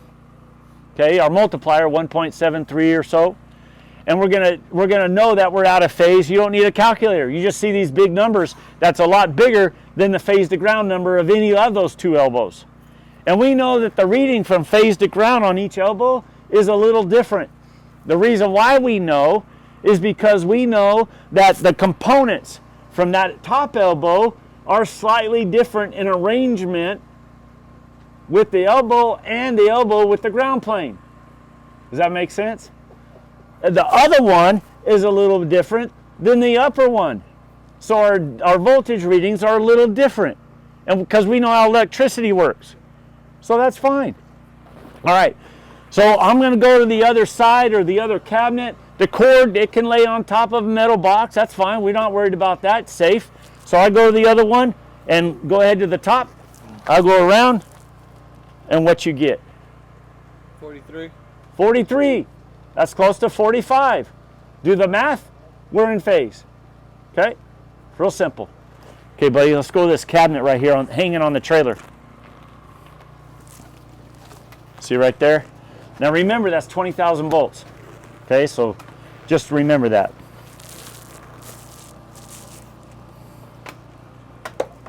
Okay? All right, so we're at this job site. We're doing some commercial work. And maybe 277, 480 or whatever. This happens to be 120, 208. And go ahead, Emilio, go ahead to that upper lug right there. Okay, you got it? Okay, tell everybody what reading you get. Tell them. 118. Okay, so phase to ground, right? 118, stay there. What you get? 0. 0. Same phase? Yep. Okay, stay there. See, I'm doing all the work, man. Huh? Well, I'll do it. What you get? 206. 206, almost 208. See that? So you can phase secondary, you can phase primary, overhead, underground. It's a great, accurate tool. Very safe. All right? Okay, Miss Melissa, we're going to go to the center now. We're going to phase this overhead line right here that you all can plainly see. Right? Now, remember we talked about your TPGs, not having them in a coil. Remember that? Because you know it creates a magnetic field if it got hit by a potential fault current, and it would escape from itself. Well, check this out. That's the same thing you need to think about when you're using a corded tool. Okay, this is good information. When you're using a corded tool, you don't want to use your corded tool if you've got some extra cord on this job site for today, with it in a coil. Same principle. So what we're going to do at this job site is, yep, we're going to take this, and what we're going to do is instead of coiling it all around our bodies, is we're going to have this thing come out away from us in parallel. Okay, so we're doing this, setting this up, getting a little parallel action, kind of like that. Doesn't have to be perfect. Okay, but just something to, see that? See how we're doing that? To mitigate any potential. So in other words, if Mr. Emilio here, if he accidentally came in contact with a potential for whatever reason, and that potential bypasses, and it has happened, I'll tell you about a story, bypasses those resistors, this cord receives full primary power, and it will explode. And if it's all coiled up, then that creates that magnetic field, and we've got a worse problem than just the primary power exploding the cord. It's even, now we increase it, magnify it. Okay? So what we're going to do is we're going to phase this overhead line. And how we're going to do that is our hook probes, which are really bushing adapters, we're going to make an accessory change on our tool. So grab that bushing adapter, okay, and change it out. Now wait, Emilio, remember, we are very safe here in Imperial Irrigation District. And when we make an accessory change, Emilio and I, guess what we do? Because we know how electricity works, because we've seen this presentation and we share it throughout all of our crews in this company. So what Emilio and I are going to do through our safety training is we're going to, when we make an accessory change, we make a tool change, we make an equipment change, or Emilio, he's got swamp britches, he changes his pants. We're going to walk away from the potential. We're going to walk away a couple of steps from that electricity that right now is coupling with me and him right now. Because we know, measurably so, our work, when we're working hot, it's connecting with us right now. So we're going to take a couple of steps away to mitigate a possible scenario that only happens once in a lifetime. You guys get that? Because these things that are, these freaky things that are happening to folks around the country, they only happen to them once in a lifetime.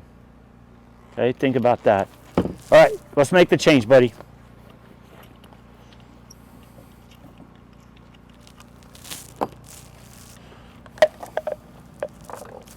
Any questions thus far?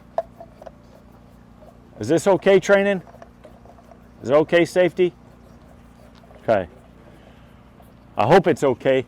My wife's from OK. She's from Oklahoma. And she's okay. We've been married 35 years. So she's okay. All right. Okay, Emilio. Okay, before you make contact, we don't want to come in contact with that cord, right? Okay? So stay away from your cords. And what we're going to do is, I got it ground, and you come into that hot bushing, that hot line above. That, 1B. here, watch out, it's on your foot. Don't let it be on your foot. Okay, now make, H1B. Okay? What you got? Nothing, I turned it off again. Timed out? Okay. So I leave it right there on 2K? Okay, good question. Emilio's asking, does he leave it on 2K? Well, we know we're on 20,000 volts, so no. If he did leave it on 2K, it's in the wrong position. If your tools, whatever tools you use are in the wrong position, they're going to give you a funky reading. Just remember that, okay? If it gives you a funky reading, it doesn't mean the tool's broke. It means your mind's a little funky and you're not thinking right. So change it to the right reading, the right setting. Okay, got 25? Go ahead, 25. All right, go ahead and plug it in.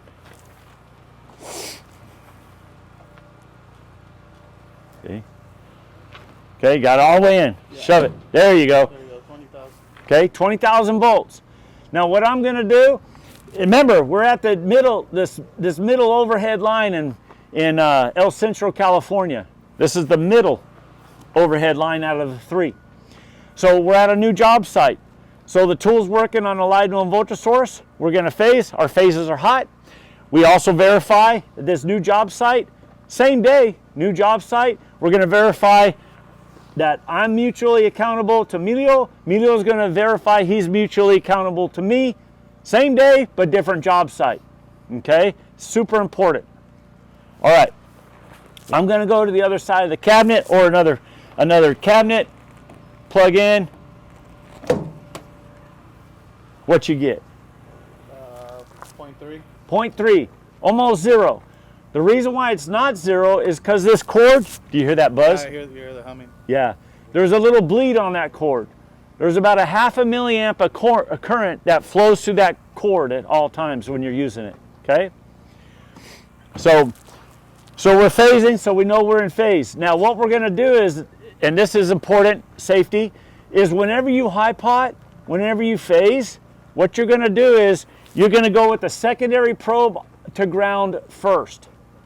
You don't need to do it this way. You could go the secondary probe off last.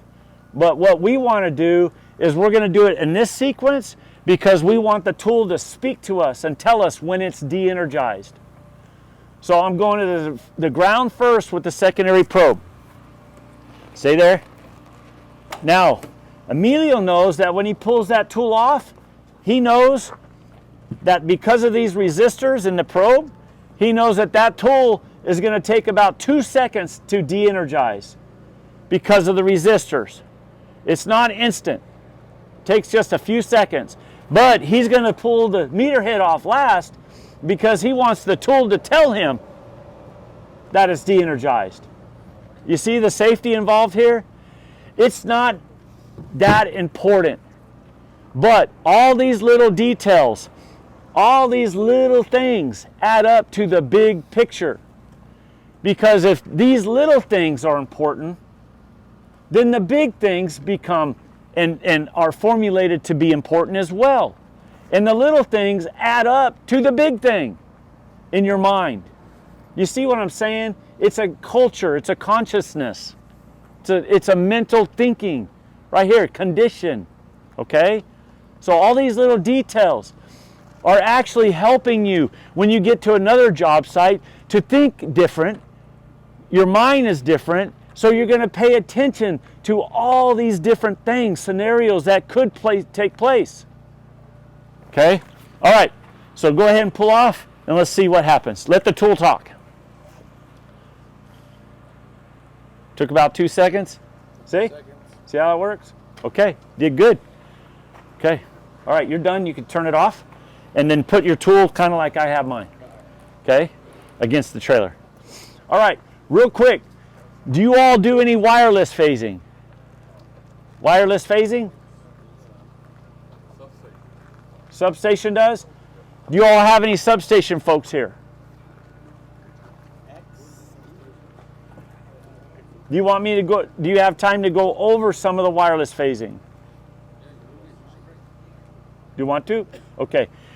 It's really nice. It's a lot of cool stuff. So let's go over the wireless phasing. Okay, where'd Emilio go? Okay, good. Emilio, we're not done.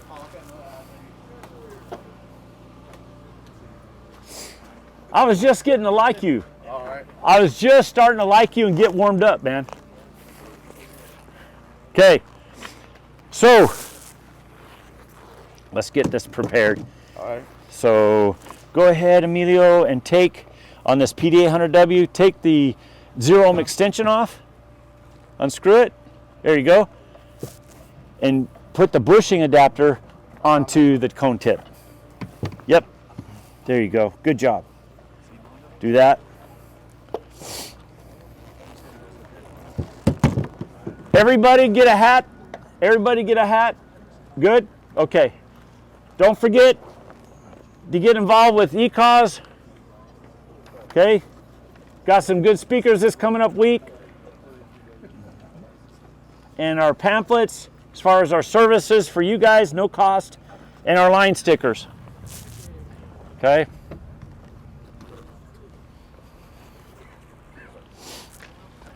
Got it on good? All right. So Mr. Julio and I, we're going to phase. Julio. Emilio. Short stick. Mr. Emilio and I, call him SS, man. Okay, just call him SS, the big SS. All right, so Emilio and I are going to be phasing. Now, when we phase, you can use this tool, the PD800W. It starts phasing at 50 volts, and it phases up to 800 kV. So you can phase off capacitive test points. You can phase off overhead, underground, high side, low side of substation. Transmission, you can phase using the reference probe on transmission. You can take the meter probe and you can stick it in a light socket and verify what phase it is, if it's a match or not, from transmission to that receptacle. Okay? So it's kind of cool. It's a neat tool. It has two functions. The first function is actually what you were watching me do previously, and that was URD or OH, a voltage detector. So it does look at potential. That's the one function. The second function that it does, it has two jobs. The second job it does is it's a great phasing tool. When you phase, you put it in DEG for degrees. When you put it in degrees, the tool, right now you're telling it not to look at potential. Don't care about potential. When you tell it to go to degrees and look at the phase angle, that's what it looks at, phase angle. It don't care about potential. That's why you can phase between transmission and that receptacle on the same circuit, okay? Because they don't care about potential. All right, so what we're going to do is, this particular location is these two tools. They talk to each other up to 300 feet apart, RF signal. So I'm going to go to a 7200 overhead on a known A phase. Now, if I go with the reference on an A phase, then A phase is the reference because the reference probe is on it. Therefore, it's looking at the A phase as the first phase coming out of the generation plant. Okay? That's my reference. So if A phase is my reference, and Mr. Emilio he's touching capacitive test points, he's touching this overhead line, he's touching 200 volts, 20,000 volts, and I'm on 7,200 volts, and he gets a white light in zeros or close to zero, then he knows it's a match. There's no phase angle difference when you see zeros. And if it's a phase angle match, then it's an A phase because A is the reference. So if A is the reference, then the sequence is A, B, C. Pretty simple. If the sequence is A, B, C, A is the 0, B is the next phase out of sequence, that's 120 degrees, and it's a blue light. If I'm on a C phase, that's the second phase out of sequence, out of the 3, and that's going to be a red light, 240. 240 degrees out. 0, 120, 240, ABC. Okay, you guys get that? All right. So, I want to have it on degree. yeah, go ahead and put it on degrees. And Emilio, go ahead. You start on these capacitive test points over here.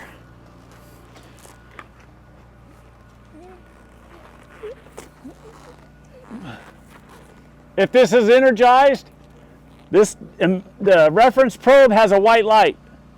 So it's letting you know it's energized, it's hot or not. You can use this as a hot or not tool on your capacitive test points if you wanted to.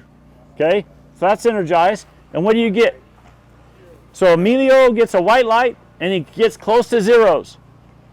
Now if he was working out in the field, he could have a leading or lagging power factors and he could be a few ticks off. Okay, in other words, he could be seeing 008. He could be seeing a circle is 360 degrees, that's back to your 0. He could be seeing 354. But it's close to 0, and he'll have a white light, 2 confirmations, it's the same phase. Good? Very good.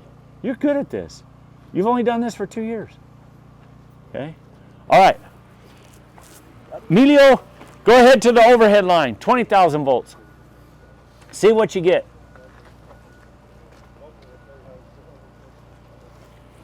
See that, Melissa?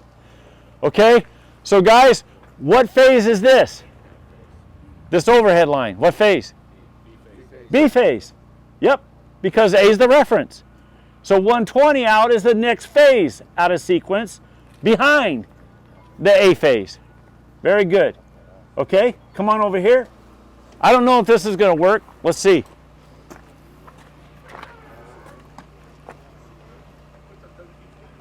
Okay, trying to get to 240. See that? It's it's going back and forth, kind of clicking. So so we know this is a C phase because we identified A and B. It's going back and forth. If you have a situation like this, what you want to do is, it's getting confused. The meter head's getting confused. 0 ohm extension. Maybe it's a tight vault. Put a 0 ohm extension on it. Get that meter head out of the confusion. It'll be more accurate for you. Okay? Good. All right, good job. There we go. It's sticking. Yeah, it's staying. So, so let's do this real quick. If I take that reference probe and I go to a C phase, now just think, don't overthink this. If I take the reference probe and go to a C phase becomes the reference, right? Okay, So if Emilio here takes his tool and touches a C phase, what's he going to see? White and 0. So the next phase, so now if C is our reference, our sequence is C, A, B. Correct?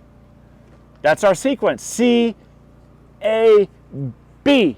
So that means C is going to be 0. A, next out of sequence, is going to be 120 in a blue light.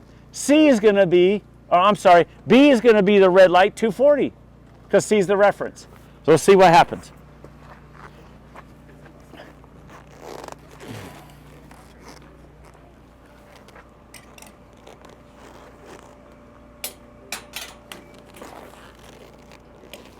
Okay, Emilio.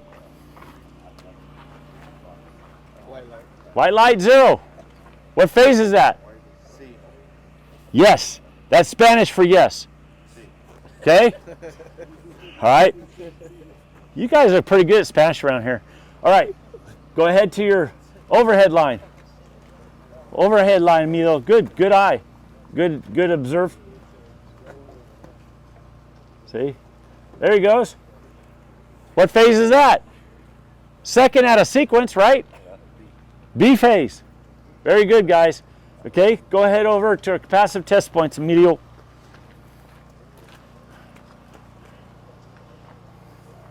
Okay, it's trying to get to the blue light, 120. Did you see that yellow light blinking?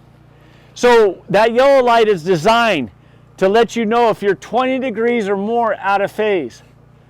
So it's designed, if you're at a delta Y transformation, you'll be 30 degrees off from our readings. So instead of 120, you might see 150. If you see 150, yellow light, it's telling you at a delta Y. It's made to do that. Okay?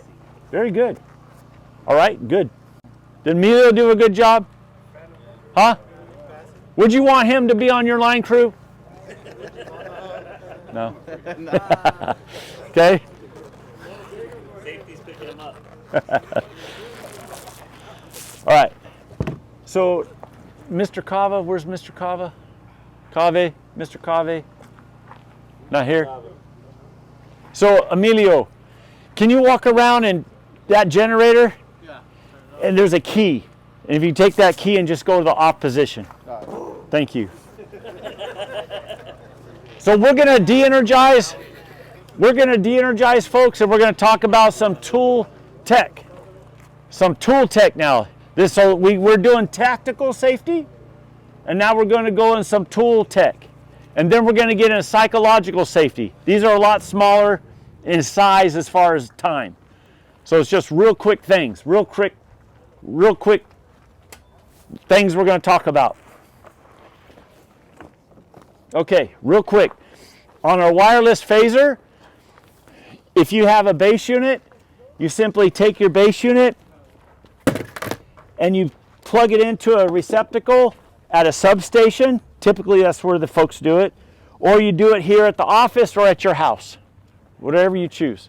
And you're going to calibrate this with the dip switches in the back to where when you get the PD800W wireless phasing voltmeter and you make contact with an A phase, that tool, a known A phase, that tool is going to read zeros in a white light. So it's a one-time calibration. Once you calibrate the base unit, you just forget about it. You don't worry about it. Emilio, what he's going to do is he's going to go out to this job site and he's going to accurately map and tag. He's going to accurately make a tie. He's going to accurately phase.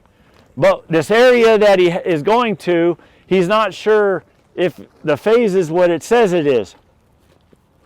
So he's going to verify before you guys put a certain load on a certain phase to balance the load. He's got to be sure that he's sure that he's sure. So he's going to go to this location within your footprint.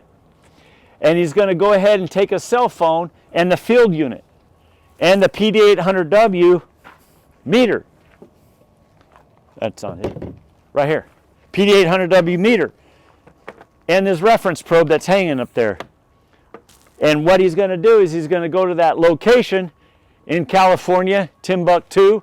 It's a pretty good place to go four-wheeling. And he's going to go ahead and make a phone call to the base unit. It's in the substation or at your house, whatever. And when he hears that grid data in the earpiece, beep, beep, beep, beep, beep, he's going to turn on the Bluetooth. When he turns on the Bluetooth on a cell phone, his Bluetooth links up to the field unit. That light will be a white light here. That white light goes solid. This becomes his known A phase reference. Okay? Anywhere, as long as he has cell phone service. And then he has to be within 300 feet of these two antennas. And then when he touches any conductor, you call it what you want, underground, overhead, any potential, when he gets a white light in zeros, then that's an A phase. If he sees a blue light 120 close to it, he knows that's a B phase. Red light 240, he knows that's a C phase. That's it. Real simple. That's all there is to it. Not difficult. Okay? It's that easy. All right.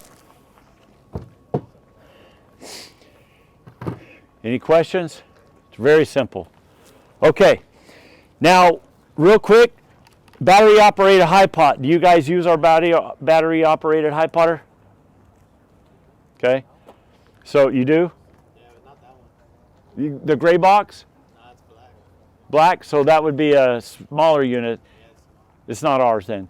Okay, so this here uses 18 volt battery, Milwaukee or Makita, and what you're going to do is you're going to have your primary, it's going to be on a feed through, isolated, de-energized. We're going to high pot to the dip pole. We're going to high pot also the cable that's de-energized and isolated. That's going to be going to that next pad mount. We're here because we want to, maybe it's new construction, and we want to verify there's no intentional or unintentional grounds on that primary before we throw the switch in. All right? So we're going to simply take, or you have a bad span and you want to quickly find the bad span without using AC source. This is a lot safer and a lot more efficient. When we find the bad span, then you can bring in your thumper and find where the fault is, locate it. Okay? But until then, let's just isolate the span. So what we're going to do, this will be on your hot stick. You're back on your hot stick, you approach. You're going to have this to ground in that pad mount someplace. And as you approach, if something's energized, the horn goes off and warns you. Proximity. If nothing's energized, which is what you want, you're going to go ahead and plug it in, get your hot stick, turn this tool on. It steps up 18 volts to 8,000 volts DC. The needle goes up because it has to charge that cable within a few seconds. That needle goes down and stays down. That cable's good. And that cable does not have any intentional or unintentional grounds either. It's a good cable. If the cable's bad, the needle goes up and stays up, or it bounces. If that needle stays up maybe 20% off of zero, barely up but stays steady, the tool is telling you it's a long run and you got some bleed on the cable's still fine. Okay, so it's a real easy, efficient tool. Now, I don't know what you guys do. Any troubleshooters, partial power flickering lights you guys do? Anybody? Partial power flickering, do you? Okay. Now, do you guys use I don't know your tools exactly, do you guys use our ST800? No?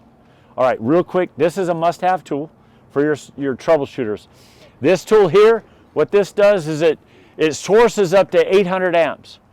The next competitor, the highest, is about 80 amps. So this goes 10 times, obviously, higher sourcing.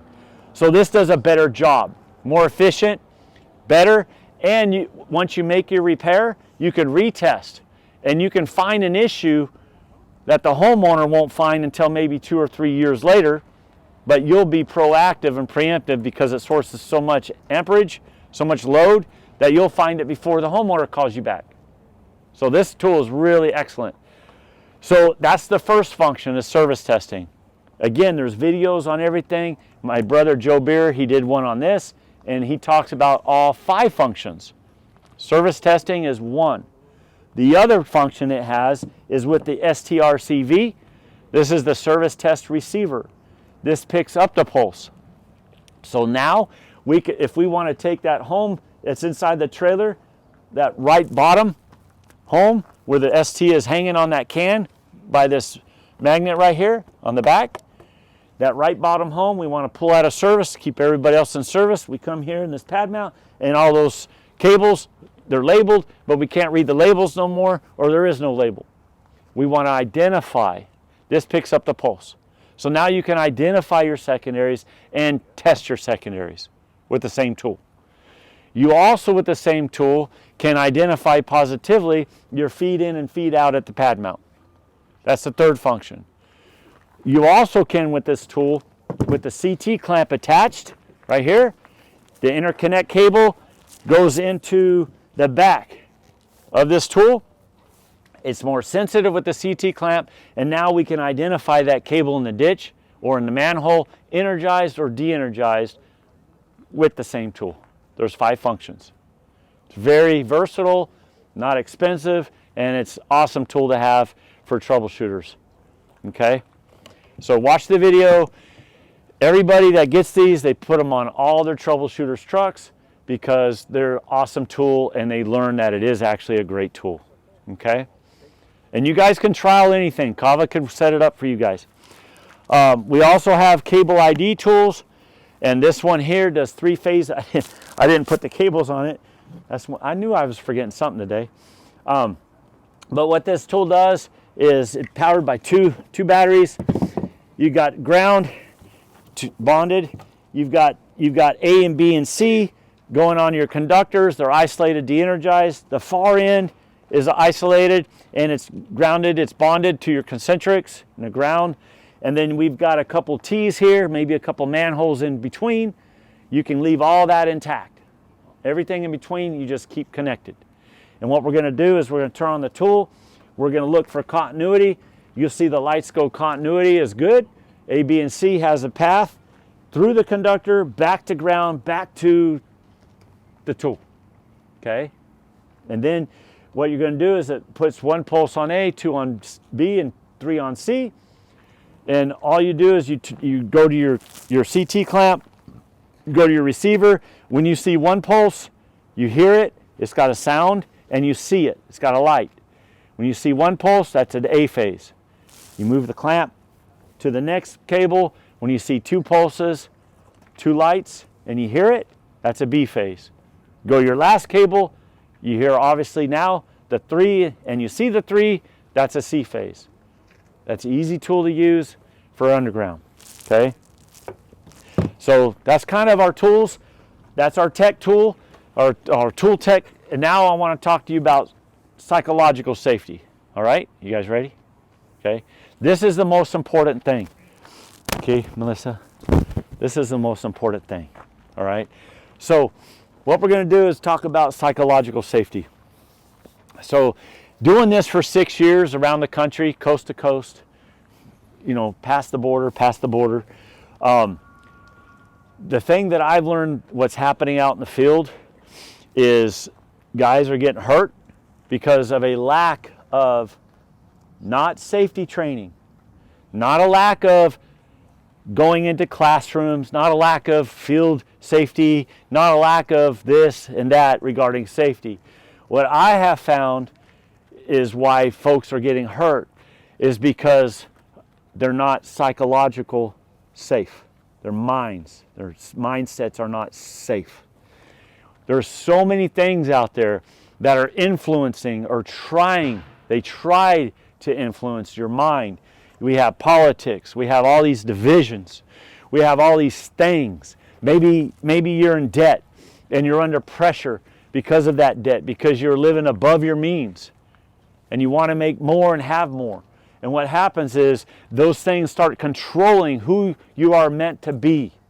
You're supposed to be your brother's keeper, your sister's keeper. That's what you're supposed to be, regardless of what job you do. You could be a janitor. That's what you're supposed to do. That is your calling, is to watch out for one another. Watch out for your families. Watch out for your loved ones. Watch out for your friends. That's what you're supposed to do. And all these things come in our mind, and they take that supposed to do, and then we do things that we're not supposed to do, and that's where we get in trouble. Okay? So, psychological safety. Several years ago, there was a guy changing out a broke pole, and it was in Michigan.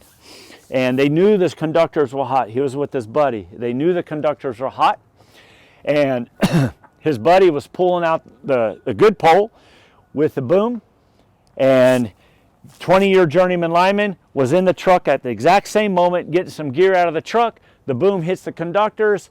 That 20-year journeyman lineman becomes energized. He gets smoked. His wife loses her husband. The kids lose their dad. That's it. I mean, there's no more to the story. Root cause analysis. All right, let's talk about root cause analysis. Remember we talked about how we are to be mutually accountable to each other on that job every single day, every single job, regardless of who's with you. It don't matter who's with you. That's not the point of being a lineman. It doesn't matter, okay? So what's happening out there is that we're not watching out for each other. So what happened the night before? Those two guys, one guy was working the boom, okay? One guy was in the truck. The boom hits the energized line. We're mutually accountable. The guy that was working the boom, was he mutually accountable at that moment when the other guy, the 20-year journeyman lineman, was in the truck? Was he mutually accountable at that moment on that job site for that guy that got smoked? Huh? Did he know where he was? Did he know where his boom was? Did he know where his guy was in reference to where his boom was? Did he know? He didn't have a clue, did he? Huh? So that guy that got smoked, he was 100% dead. So percentage-wise, how much mutual accountability did the guy have when he was working the boom? Because this guy is 100% dead. Did he have how much accountability mutually? 0. You see how that works? 100% dead, 0 mutual accountability. Okay? So think about it. They're friends. They worked together for a while. They're friends. They got to know each other. They got to know each other's families. The kids, they got to know the kids. The wives got to know each other's wives. So, you know, they share stories. They share their lives together. They share all these things together. Do you think that gentleman, that 20-year journeyman lineman that got smoked, do you think that he would want his friend, his partner, to have that weight on his shoulders for the rest of his life as he was able to enjoy his family, his kids, see him graduate, see him grow, see him get married, have grandchildren? Do you think he would want to have that weight on the guy's life, on the guy's shoulders the rest of his life as he lived his life? Do you think he would want that? So the question is, the guy that was in the truck, was he mutually accountable to the guy working the boom? Was he? Because the guy working the boom, think about it, the guy working the boom is 100% going to have that weight on his shoulders the rest of his life. 100%. So is that mutually accountable to the guy working the boom? No. 0. You see how that works? See, we look at the accident, we look at the incident as the root cause analysis, but there's more to it than that. If we've got a crew, if the crew is 2 people, the crew is 3 people, then what happens is these root cause analysis are all part of who we are.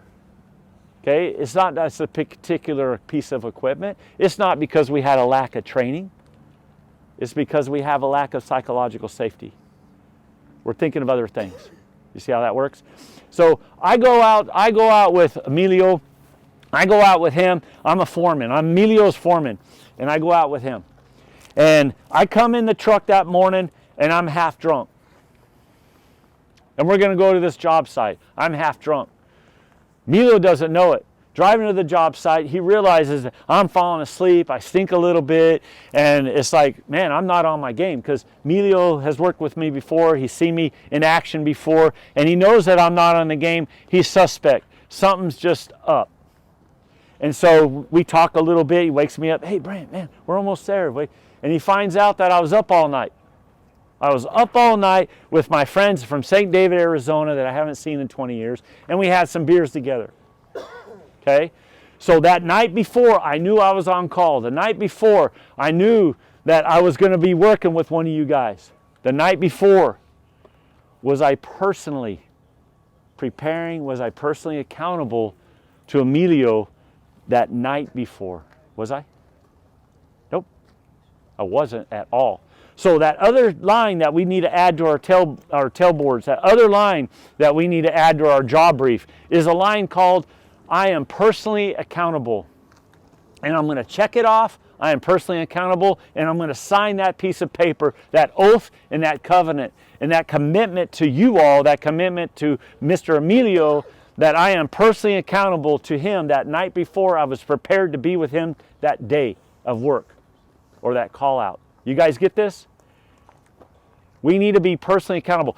I have been around International Linemen's Rodeo with all these linemen. I've been around these hobnobbing with linemen, shoulders to shoulders, all around the country, and I hear things out of their mouths that are unbelievable. You know, you're not a lineman unless you could set a pole half drunk. They brag about it. I hear it. And guys, here's the thing.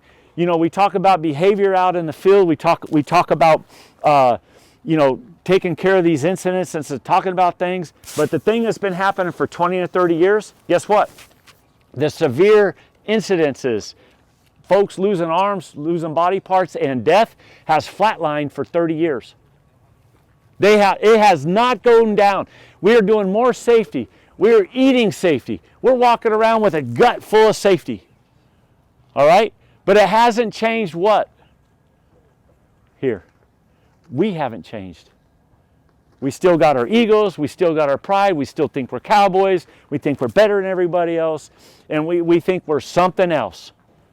Okay? Because we did an awesome job that day. Everybody claps their hands. Everybody knows it. And we really think that we're something else.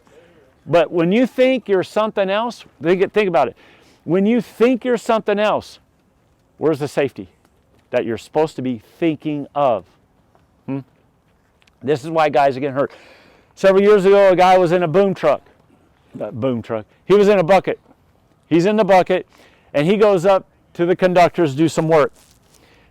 His partner is inside the cab.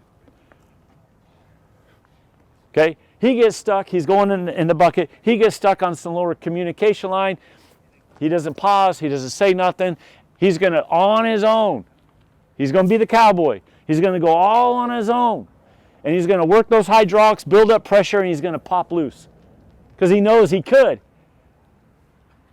But what he failed to do was failed to predict what would happen after he popped loose. He thought and he predicted he could pop loose, but he didn't predict properly what would happen after he popped loose. You see the difference? And he did exactly what he thought he was going to do and predicted. He was a good predictor. You guys are great predictors, all right? And he popped loose as he predicted. But what he failed to predict is that conductor that's just above him. Once he popped loose, he would pop loose just enough, that bucket, to where his arm would come in contact with the conductor, poof, loses his arm. The guy in the truck, did he have any mutual accountability to his buddy in the bucket at all? What about the guy in the bucket? Was he mutually accountable to the guy that wasn't watching and keeping an eye on him either? Did he have mutual accountability to the guy in the truck? Did he?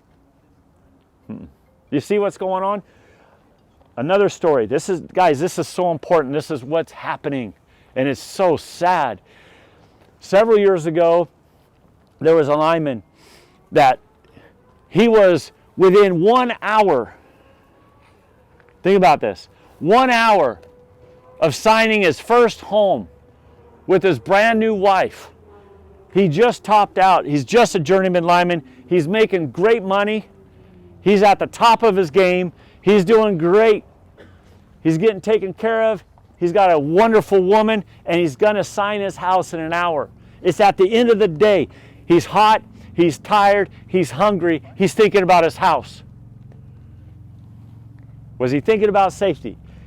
He's hot, he's tired, he's hungry, he's getting a house. Was he thinking about safety? No, he wasn't.